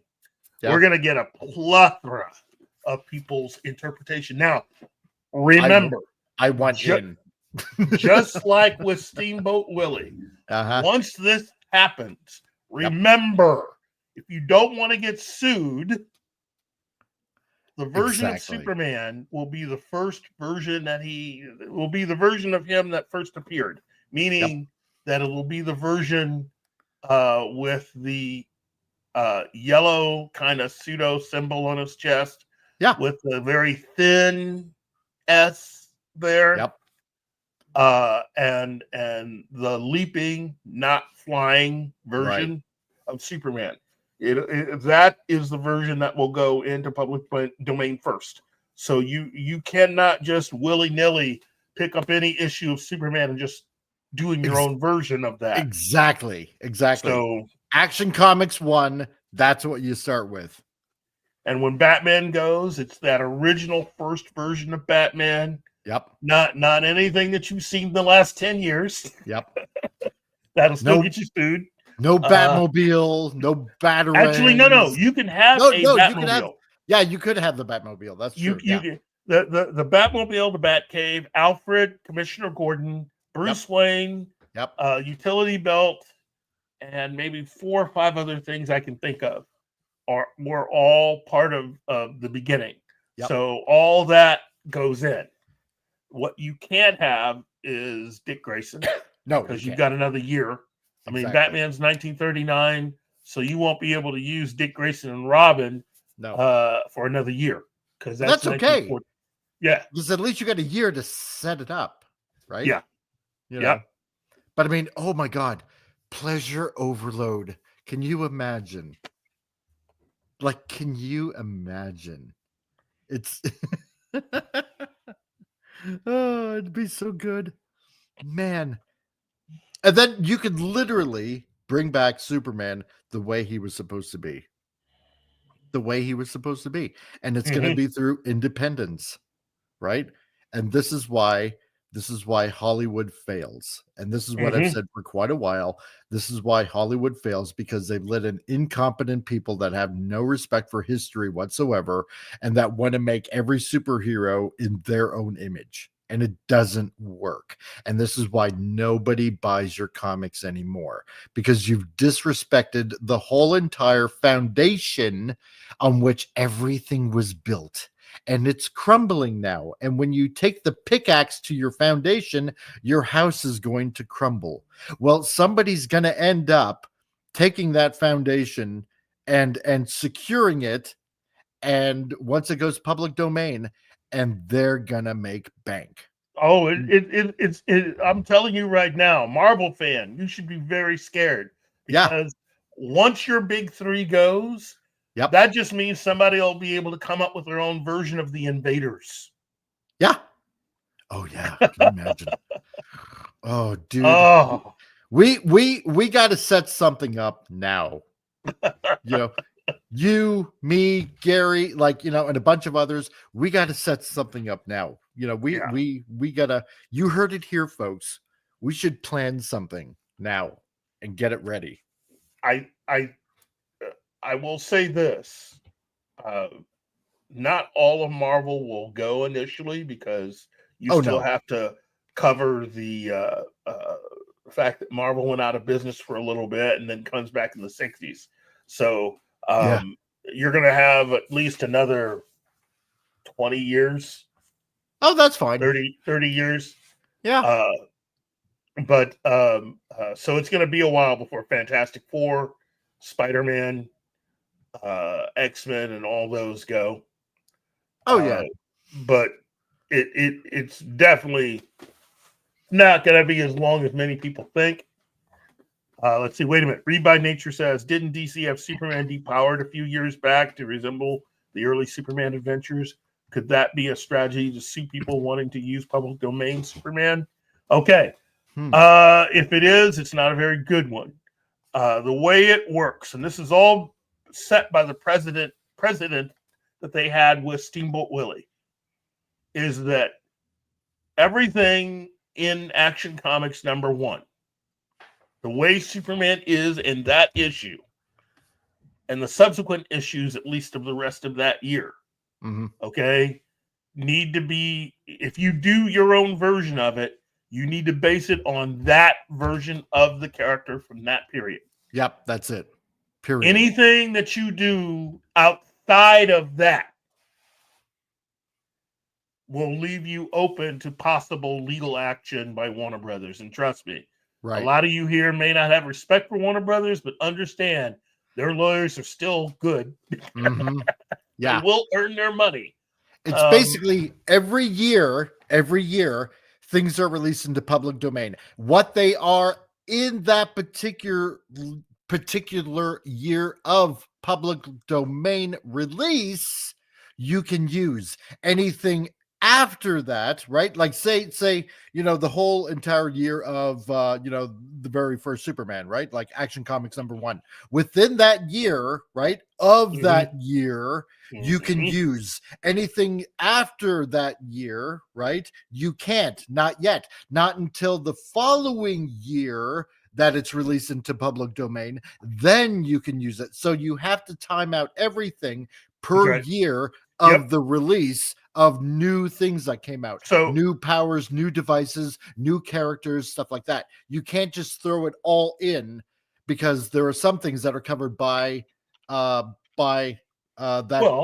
domain that they hold still. Yeah, it seems, based on how they based on how they're doing things with Mickey Mouse. Right. You are not allowed to use all the different versions of Mickey Mouse. No. But right now, it's just Steamboat Willie. Right. Okay? Once you get beyond that, for every year that passes after Mickey Mouse is a part of it, you have to wait for that version of Mickey Mouse then to become public domain. Exactly. And it's the same thing with Superman, Batman, Captain America, all the heroes. You got to do that. Yep.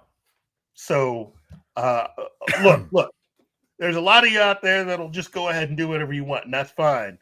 But understand, your good friend Kiss trying to save you a lot of legal heartache. If you are not sure, or you haven't consulted an actual legal advisor or an attorney, you really, really, really just need to take your time and to be safe. Just go ahead and do it by year until such time as you hear differently from someone else that has at least a law degree hanging on their wall, which I don't. But I'm just saying right now, it's just easier to do it this way than to F around and find out. Yeah. Because that's expensive. Yeah, you'll lose an arm and a leg and a firstborn. Real popcorn geek. Yeah. You know what? I understand what you're saying, but and I will say this. That's cool. I still think, given how some of these creators have been treated, that if there's a way to get them paid to allow them to make a little money, I mean real money, and not the scraps that they've been given, if there's a way to just help them out a little bit, I think that's the way to go. Because again, we as the general public, we're definitely going to get it all. We're gonna get what we want out of this. The real thing is, if someone has spent their lives working in the business and working on certain characters, I think their family at least deserves to at least have a little something. That's all I'm saying. Yeah. Make sure that family's well taken care of before the rug gets completely pulled from out under them. That's all. Yeah. Can you imagine? Doing that once it goes to public domain, and like give a little bit of the proceeds of doing a public domain Superman now, and actually helping out the Siegel family, the Joe Schuster and Siegel families. Oh, I would go ahead and just give it all. I Yeah. would go ahead and give it all, because seriously, if from what I am hearing, some of the people out there that are waiting, they have some really good ideas. Oh yeah. And the look of these comics is it's going to blow people away. If you do an amazing job, that then is your calling card. Yep. You can just give all the money to the families. Yeah. And at least know that in doing that, I think you can at least gain some favor from them by giving them giving you their blessing. Yeah. And it'll look, it's all good, because seriously, we don't own these characters. They've already been created. Yep. I know I have to say this for everybody under the age of 35, but these characters have already been created. Just because you come along and do something with them doesn't mean you're right up there with the creators. I'm sorry, that's not how that works. No, not really. I have to make sure that a lot of people that are currently in the comic book industry and others need to hear that message. Yeah. But again, and I keep forgetting, Shazam, Captain Marvel will definitely be in the public domain by 1 year after, definitely by 1 year after Batman comes out. So, oh God, can you imagine? Oh dude. my goodness, there's going to be so much. And, I mean, and again, no, go ahead. The original Justice Society will be available. Yeah. So to be your first super team will be available. All of its members by then will be available to use. Oh, it'll be so good. So, oh man, we're gonna get some real Green Lantern, and not the version of Alan Scott that certain people are using right now. We'll get back to it. There's nothing wrong with being gay. I've often argued that it's not right to make major changes like that to characters. No. If it isn't something that the original creator of said character wanted that character to be. Exactly. And again, a lot of you out there think it's important to have Alan Scott and Bobby Drake and others, but I'm telling you right now, it's what I was saying before. I find it kind of interesting that those characters that actually created to be gay have never really been given an opportunity, now that we've reached a point where this is stuff that people can actually put in movies and TV shows. And I'm looking right at a particular member of Alpha Flight. Right. Yes. And even a certain member of the cast of characters within Superman. Right. You never really get a lot of that. It's almost like either they don't know these characters are existing, or they're just so ate up with making changes. Yeah. And again, I say, what are you doing? You're not the creator of said property. You're not the creator of these characters. No, you are someone who is borrowing characters. Exactly. And to not use characters that already exist in a way in accordance with its creators, and or to think that you might be doing something that is so groundbreaking that you have to go against what the original creator of said character has done. Yeah, that's not worth it. That's, to me, that's a level of vandalization. It is. It is. And it has nothing. There's nothing creative about that. That's really, to me, that's on the same level as a lot of the people who took advantage of a lot of these creators. Yeah. But again, I do understand the power of representation. As I've often argued, while Billy D. Williams was not a comic book fan, I think if Billy D had the option, or if it had been explained to him, hey, instead of being put in line to play a villain in the Batman movies, how would you like to play a part where you basically get a chance to be a part of all of the Batman movies? Yeah. Exactly. You know, Lucius Fox had been invented almost 11 years before the 1989 Batman movie came out. So his character was available for that film. Tim Burton and his people either didn't know, didn't do the research, or didn't want to use the character. Yeah. And that's the way it is with a lot of this stuff. You got a lot of people who are trying to do stuff and either do not do the research or don't care. That's right. So you imagine, I'm just thinking about this. Because while we're talking like Superman and public domain and stuff like that, you could bring back the Ultra Humanite, oh dude, that'd be so cool. It's like basically it's Superman's first super villain. Yes, I suppose you could say super villain, and oh man, jeez. And once you get a hold of the Marvel characters too, Captain America, the original Human Torch, Namor, fighting some DC villains, some DC characters, the early DC characters, Batman, Superman, Wonder Woman, fighting some Marvel villains, like at the time. And oh man, the playground you could have. It just geeking out now. I'm geeking out.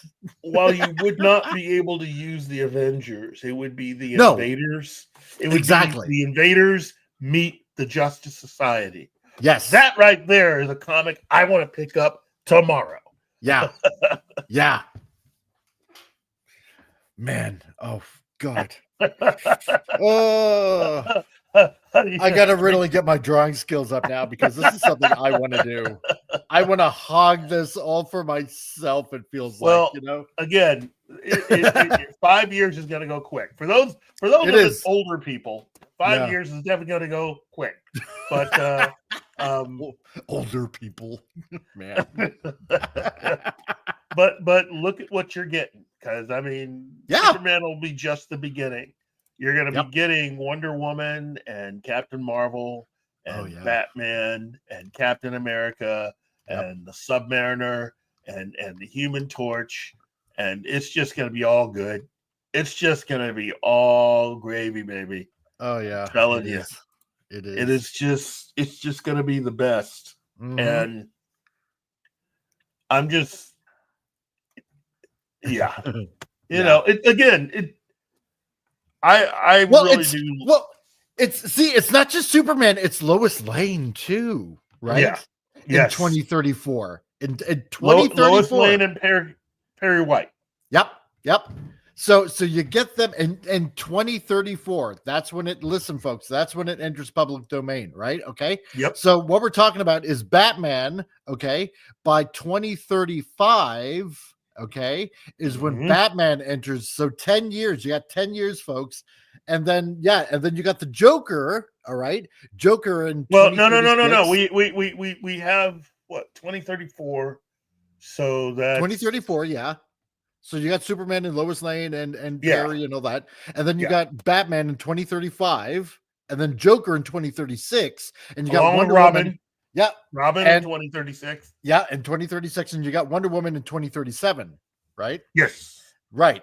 So let's see. Yeah, and then as for I'm trying to think, as for the Marvel stuff, like Captain America, I'm trying to remember. That should be because it's like typically 30 to 2036 or later, I think, something like that. That would be 2037 or 38. No, that would be 37 or 38. Yeah. So, watch Marvel have a meltdown. My God. No, again, the thing that they're doing with turning the Falcon into Captain America is their answer. The unfortunate thing is they're allowing their movie unit to make major decisions. And that's not the reason why Marvel Studios was created. Yeah. This is going to come back and bite them in the backside. Oh, it is. You can't have. Sorry, go ahead. Go ahead. No, go ahead. Well, because Captain America should lose copyright protections by 2036, and then you would get Bucky as well, right? You get teenage. Bucky goes. Yeah, Bucky goes. So not the Winter Soldier. The Winter Soldier will be man. That'll right. Be way later. That'll be way, and I mean it'll be way later. In fact, Fantastic Four, Spider-Man, the Avengers will all be in public domain long before the Winter Soldier goes. Yep.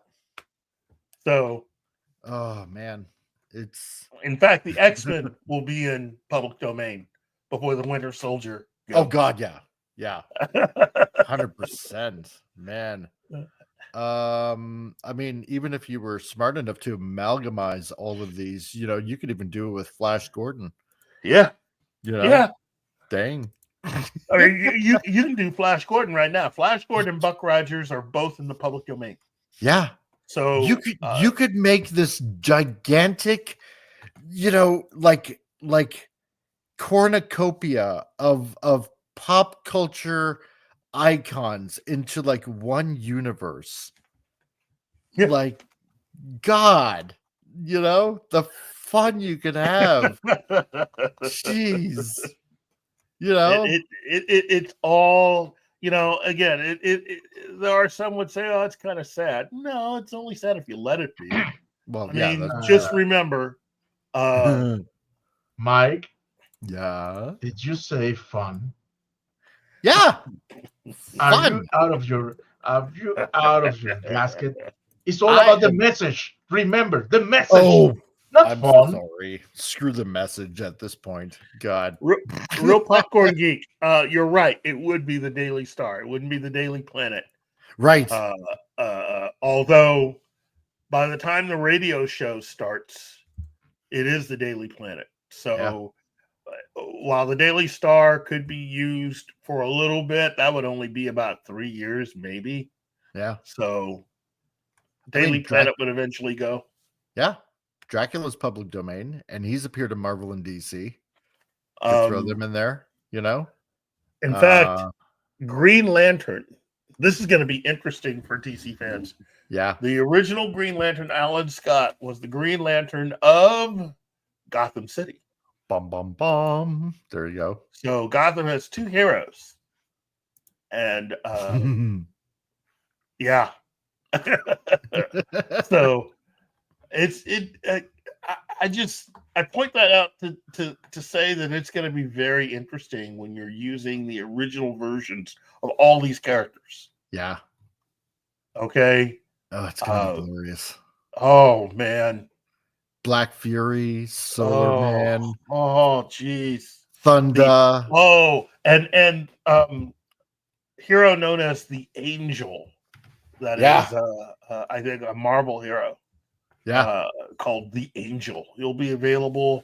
In fact, some of the Marvel and early DC characters are already crossing over.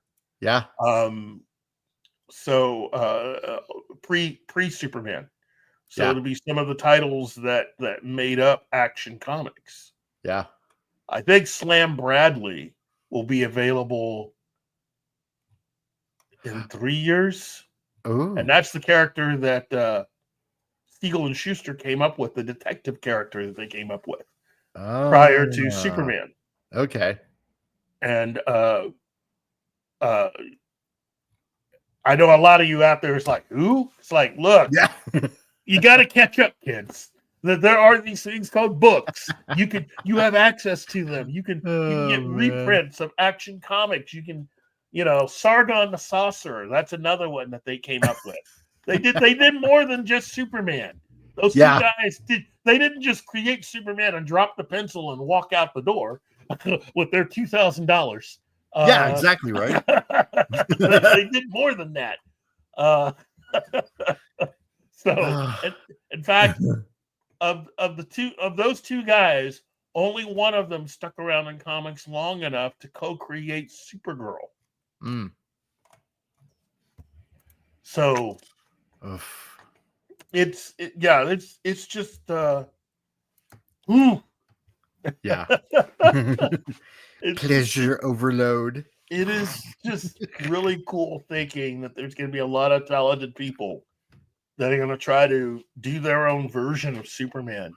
Oh, and if it would be great if we could just get all of this top comic book talent and have them do this massive, gigantic book and give all of the money to the estates of the creators. Yeah. And just put this massive book out of all these people that have always wanted, for whatever reason, to do a Superman comic and never got the opportunity to. And here they are on their own, just doing it. Yep. You know, there have been a lot of artists that have done special things for various Superman anniversaries. And this would be the greatest project ever. Oh, yeah, it would. We need to plan, man. We got a plan. Just think of what they would do with Batman. There's a lot of people that have been wanting to get their hands on Batman for a long time. Man. And I do mean early OG Batman. With the guns. Super Bear.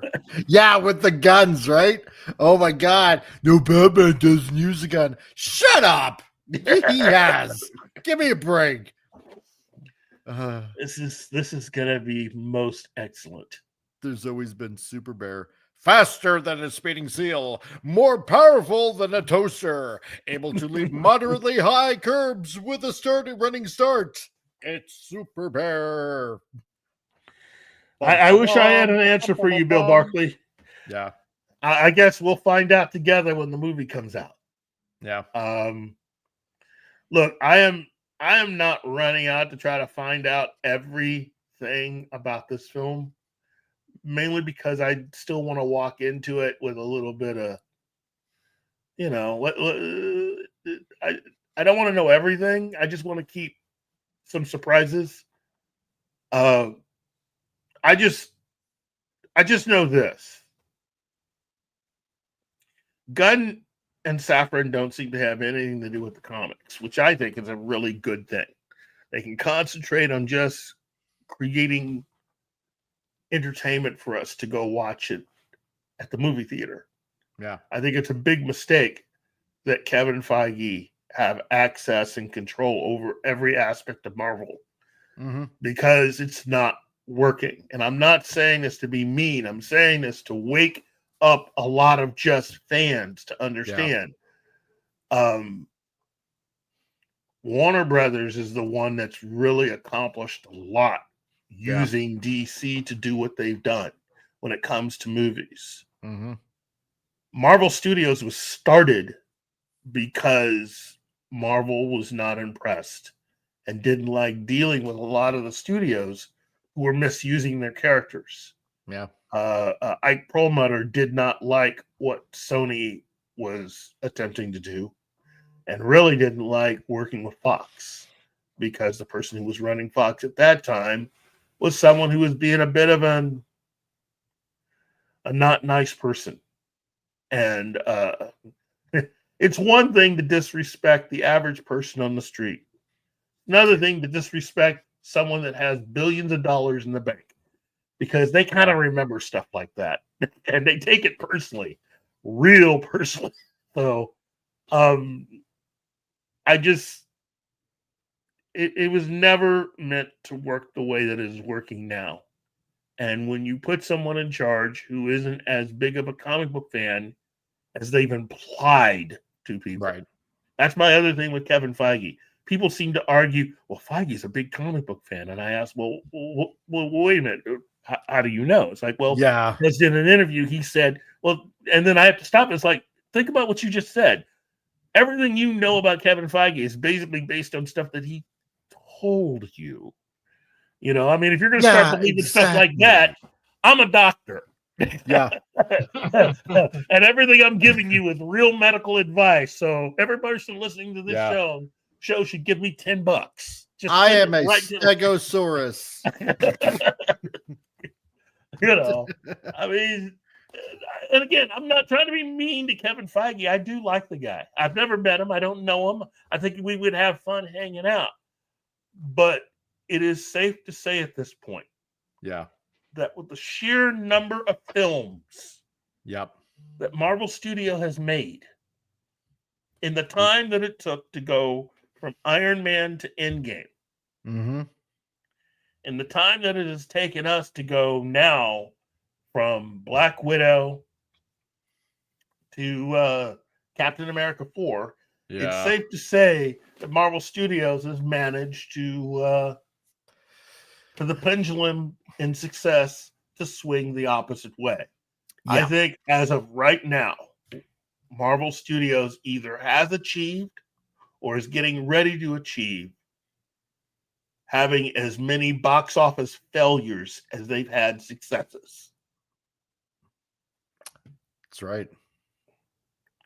So, ooh, interesting question. I'm going to say Bill. I'm going to say Sentry is basically Marvel's Superman. mm-hmm. Superman could not beat Galactus, and the Void.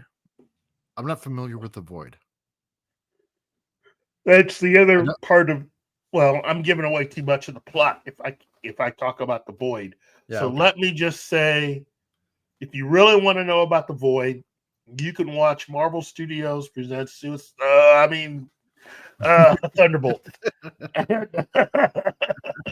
That'll tell you everything you need to know. Marvel Suicide Squad. Wait. Or I have a question. Yes. Concerning this, isn't Superman? Oh, wasn't he described in a ultimatum statement like he is as strong as he needs to be? Yeah. Well, yeah. Okay, so that would imply that he could beat Galactus. Maybe. Maybe. Yeah, but Galactus is also from another universe in the current Marvel universe and uses other worldly sciences not known to the Marvel universe as well. That's why Galactus is Galactus. And he's also he's not good nor evil. He just does what he does to survive and maintain the cosmic balance. And he is the fulcrum point between eternity and death. And should Galactus go, then the entire universe, the entire Marvel universe is ended. Well, that doesn't affect the fact that Superman could beat him. He shouldn't. I don't think so. No, he shouldn't. He shouldn't. No. But he could. No. Shut up. No. These are the kind Let's have that movie crossover. Yeah, right. These are the kind of conversations we used to have all the time when I was little. Yeah. And that's what it's really all about, having fun like that. Yep. I know that there are people out there that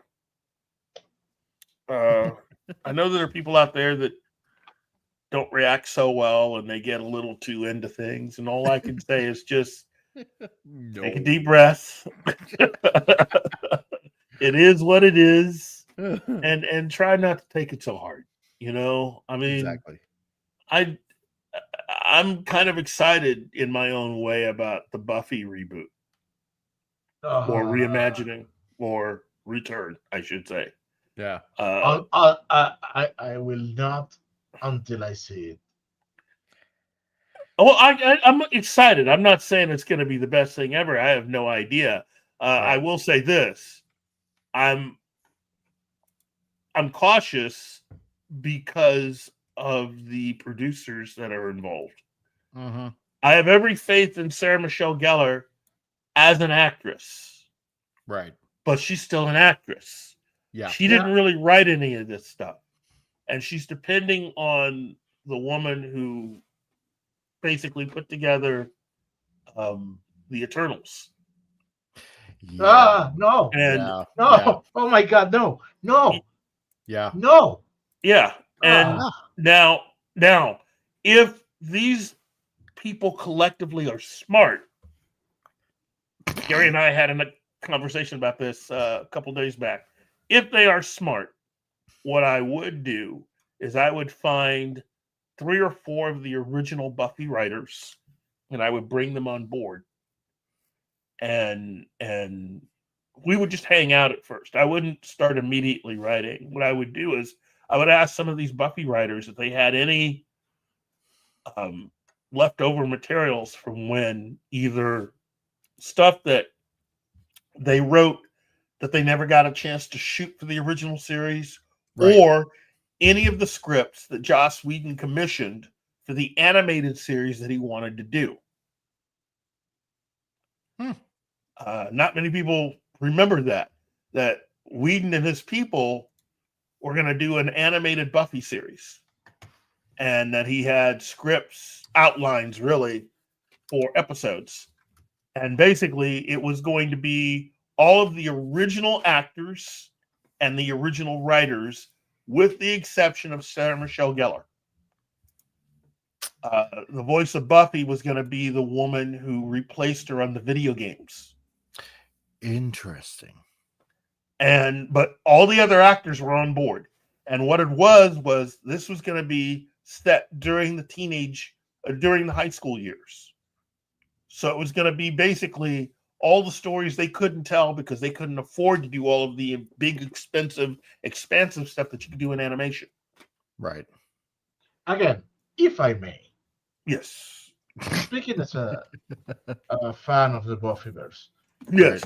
no, if you're gonna do an animated show, please take the whole Buffyverse that was in the comics and give us that. No, That it's is the what I same. No. wanna see. It's this. Look. The animated Buffy was really meant to just reverse everything a little bit and go back to high school, because the feeling was that they had better episodes back then. The show never went to series, so you don't have to worry about it, Martin. Okay, relax, my friend. Relax. I agree with you. About the comics, about the Dark Horse comics. I really enjoyed those. Season 8, 9, and 10, I think it was.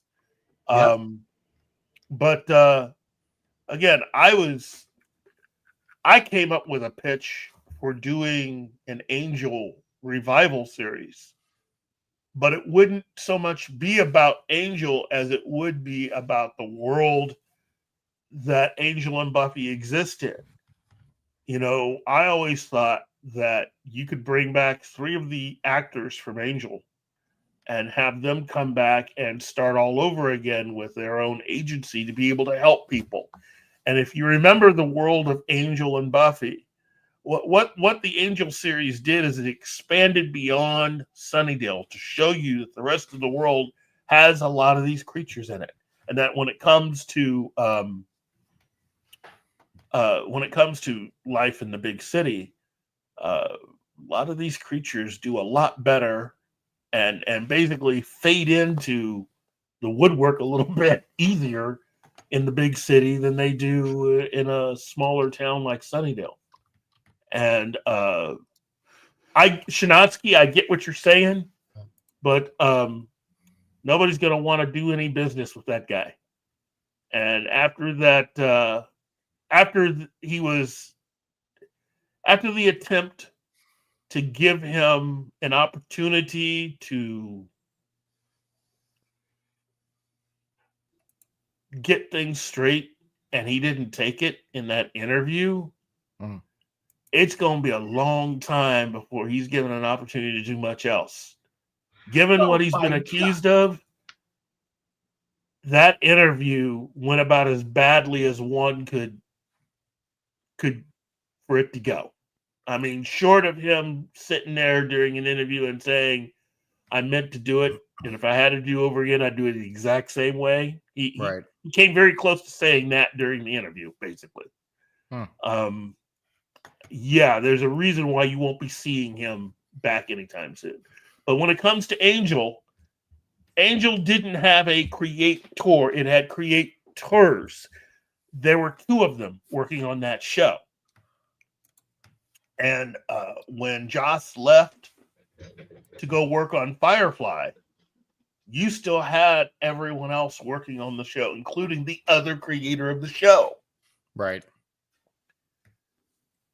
With Angel, I think it'd be really cool to get back some of those writers and to just start doing stuff. Because it is about the world. It's not about just one individual character. Remember, this is the Buffyverse. So David Boreanaz never seemed like he was ever interested in playing the character that much longer anyway. And I could tell certain stories of what I've heard about what he was like back then. I'm not saying he's like that now, but that period of time, certain TV shows, there's an appearance on the Ryan Seacrest TV show that all the male actors appeared, with the exception of David. Having a good time. And David was really busy during those years. I can totally understand why he would not be interested in continuing. Yes, I get it. Way too old. There's a way that you could do this that you don't have to contend with that at all. But again, it's about the world and not about one character. So I came up with a pitch to do that.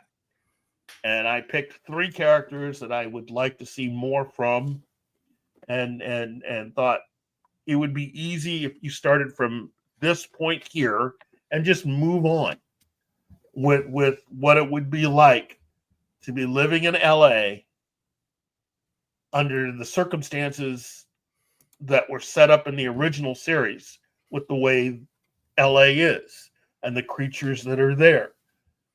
How would you move forward with that? Wiping out the entire city of sin. They were on the course to do that. No, they were on course to do that. Those of you that were lucky enough that decided to watch all of the Angel television series, and especially that one episode with the elevator, you know exactly what I'm talking about. So that is one of my all-time favorite episodes of Angel, is that, because of what the elevator represented. But again, I said I heard things, but this is all back in the past. As far as current stuff, everybody seems to be cool. Okay? It's about what they would like to do, because you can't force anyone to do anything. My whole thing is, that's fine. You should almost act like, what if none of the original actors want to do anything? At least in terms of what Angel was able to accomplish in LA, that's an incredible world that they've set up there. And then you add in the Wolfram and Hart law office. Come on, it almost writes itself. LA today, Wolfram and Hart. Come on. So too close to reality, man. Too close to reality. Yeah. But anyway, guys, I got to get going. Yeah. So it was totally fun being here. Thank you for coming on. Thanks, guys, for having me on. So, but one last thing I will say, as for Superman, when it goes public domain, what you do now is you get, like, say, I don't know, Dave Finch, Jim Lee, some popular artists to draw something, commission something for you at a con, and then use those as promotional covers for when it goes public domain, and you put your own comic out. Mm-hmm. And then cause some controversy. So there you go. Anyway, yeah, have fun, guys. Thank You you, too, Stuart. Crusader. All right, see ya. So yeah, Mike. Wow. Look, I see what everybody's saying. Shinatsky, I get it. But a part of life is getting older. And No. while What he's saying is, uh, exactly part of life is getting older. The show was about getting older, so the characters had their ending. So let it be. Don't yeah, touch it. Let it be. It was fine as it was written. It was fine as it was shown. Let it be. If you still are fighting for it, watch reruns. Do not remake it. no, I'm not talking about And if you remaking want it. to continue the story, okay, give us the last 3 seasons that wasn't comic. Give us an animation with the voice actor. Because oh man, you cannot bring any of the vampires. You cannot bring them on the show. No, I wasn't thinking about that. I was just thinking about that entire world. You know, look, in case Do, just to do be you totally really out want there. to see? Do you really want to see a Buffy show without Angel and without Spike? Because I don't.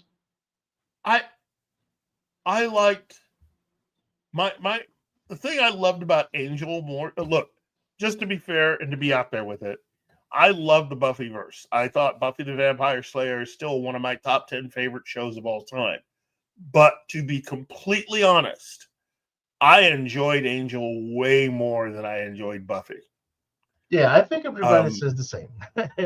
oh no, I know people. I know people that are just the biggest Buffy fans.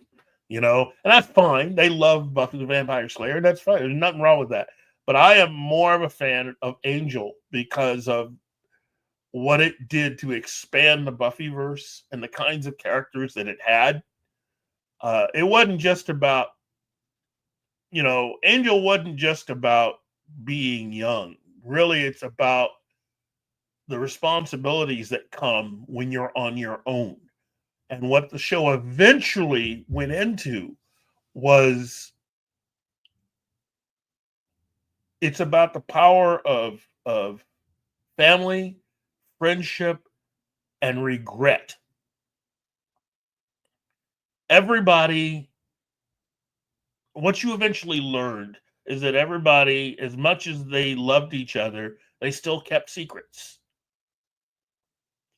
And they still had their own individual pains in their personalities and who they were as people. And a lot of that stuff, it's not easy to just, relieve yourself of the burden and tell somebody and find magically that your problems go away. Some problems you can't just have go away because you talked about them. Some problems you just got to live with them. You got to learn to live with those problems. And that's part of what the show was, dealing with the aftermath. And I think doing a new show, and it doesn't necessarily have to be the same characters. You can come up with new characters, but it's the power of that in a place like LA. I don't know. I don't know. No, it's like this new Tronless Tron. No, With that, we have Disney's just Buffyverse without Buffy. Right. Anyway, well. Superman. I look. Sarah Michelle's a part of it, which means she'll be a part of whatever they end up doing. To me, I think it's a bit of a misnomer to call this a Buffy the Vampire series. I mean, to call this Buffy the Vampire, call this a Buffy series. It's a Buffy related series, but I think the emphasis is going to be on the new characters. To me, it would be interesting to have Buffy be a mentor to some of the characters. And we still have to fill in that gap of time between the end of the Buffy series and where the comic book fray starts. I'm still saying let it be. Man, we as fans, we need to accept that properties end and live with that. Do not try to keep it going forever, because haven't we learned anything from Star Wars? Yeah, but fans aren't doing this. Buffy herself, Sarah Michelle Gellar's doing it, along with the producers. Of course, she wants money. Yeah, well, and my whole thing is, if you're doing it, that's fine. But just remember, if you're going to try to do this from scratch, I'm a little apprehensive. If you're going to invite former My writers, advice is get the original series in physical media before they do the show. that's true. That's true. Well, they need to fix it, according to people that I know, especially my other twin brother, Reverend Maya Burnett. The stuff that they put out on disc was not the best. In fact, I heard that the quality of the show would be a whole lot better if they would fix a lot of what they did for those episodes. The actual transfers were not as good as they could have been. And I can attest to that. Some of that stuff did look a little odd,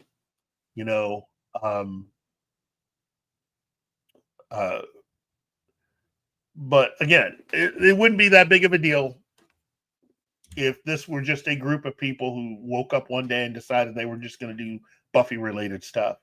Buffy herself is doing it, and then you have the director and main creative person who, with her own production company, approached Sarah Michelle Gellar with this idea.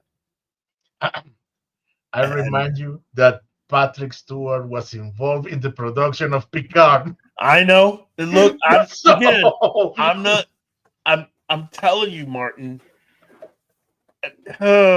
It sounds bad every time I say it, but it does say something when actors are being creative. And now that it looks like Rachel Zegler was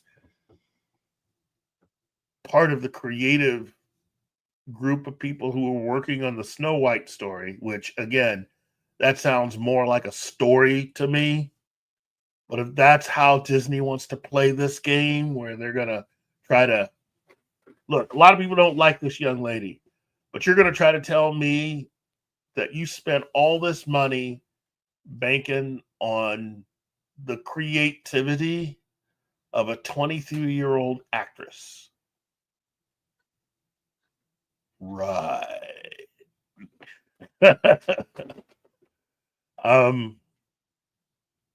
I get it, Shinosky. I do.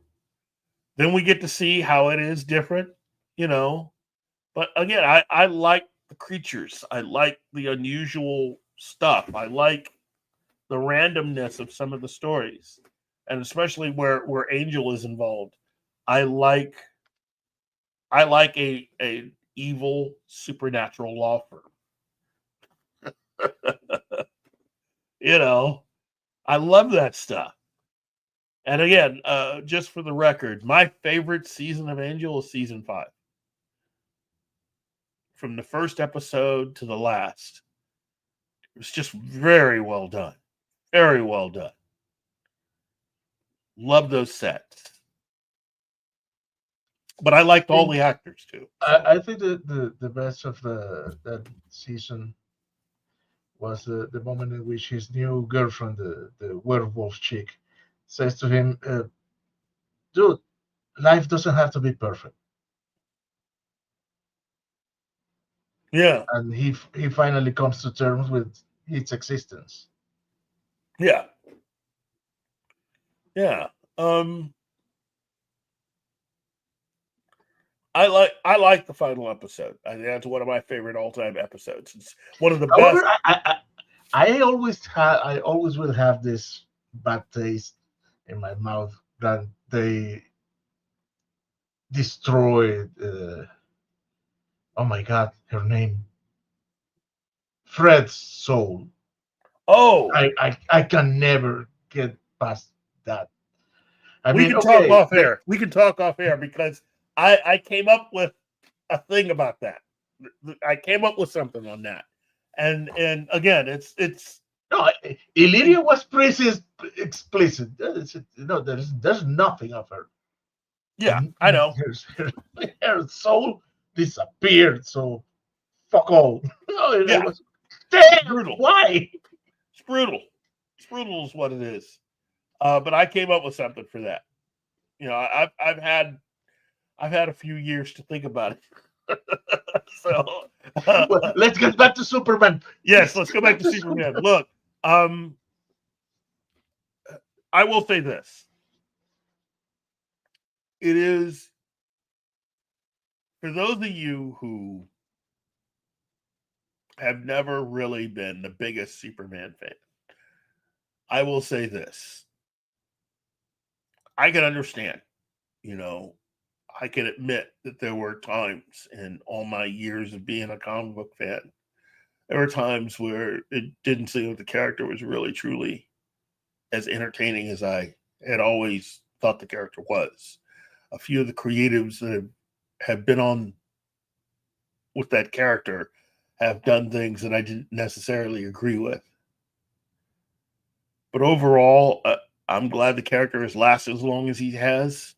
And I'm really excited about the possibilities of what comes next. Again, those of you who follow me on this show know since they started production, since they started shooting James Gunn's Superman film, I have just been all about it. I'm excited, but I'm not out of my mind excited. So anyway, that's the show. I hope everyone had a good time. I know I always do, especially with Martin. Just take some time today. And it doesn't necessarily have to be just about Superman, but find a character that you loved in your childhood and just, spend part of the day just getting reacquainted with that character, and have fun. That's really what it's all about. Just having as much fun as possible. Okay. So, I just want to, say, thank you. Snoder Poopas Q Bear, Hell in Place, Lord Thoth, let's see,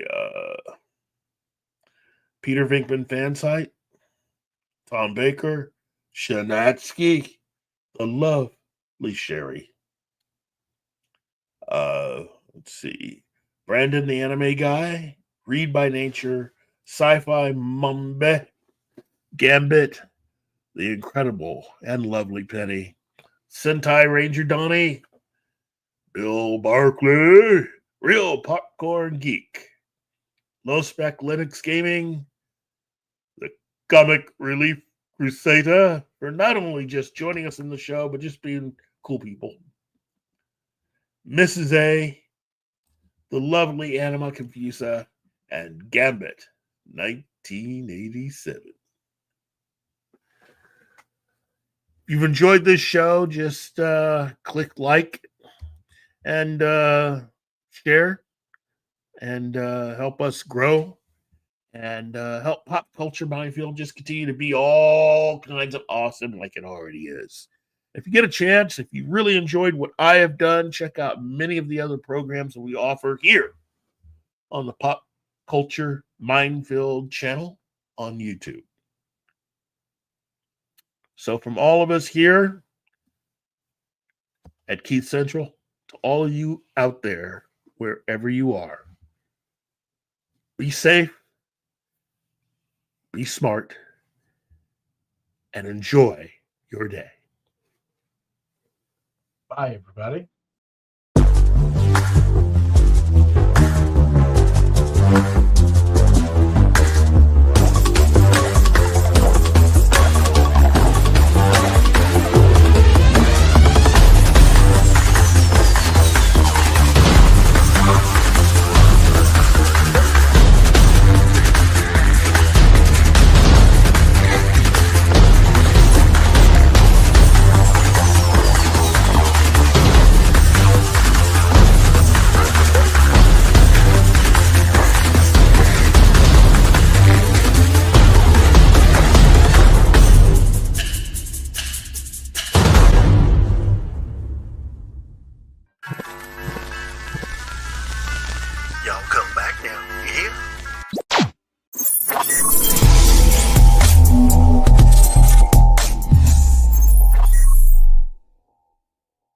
Thank you.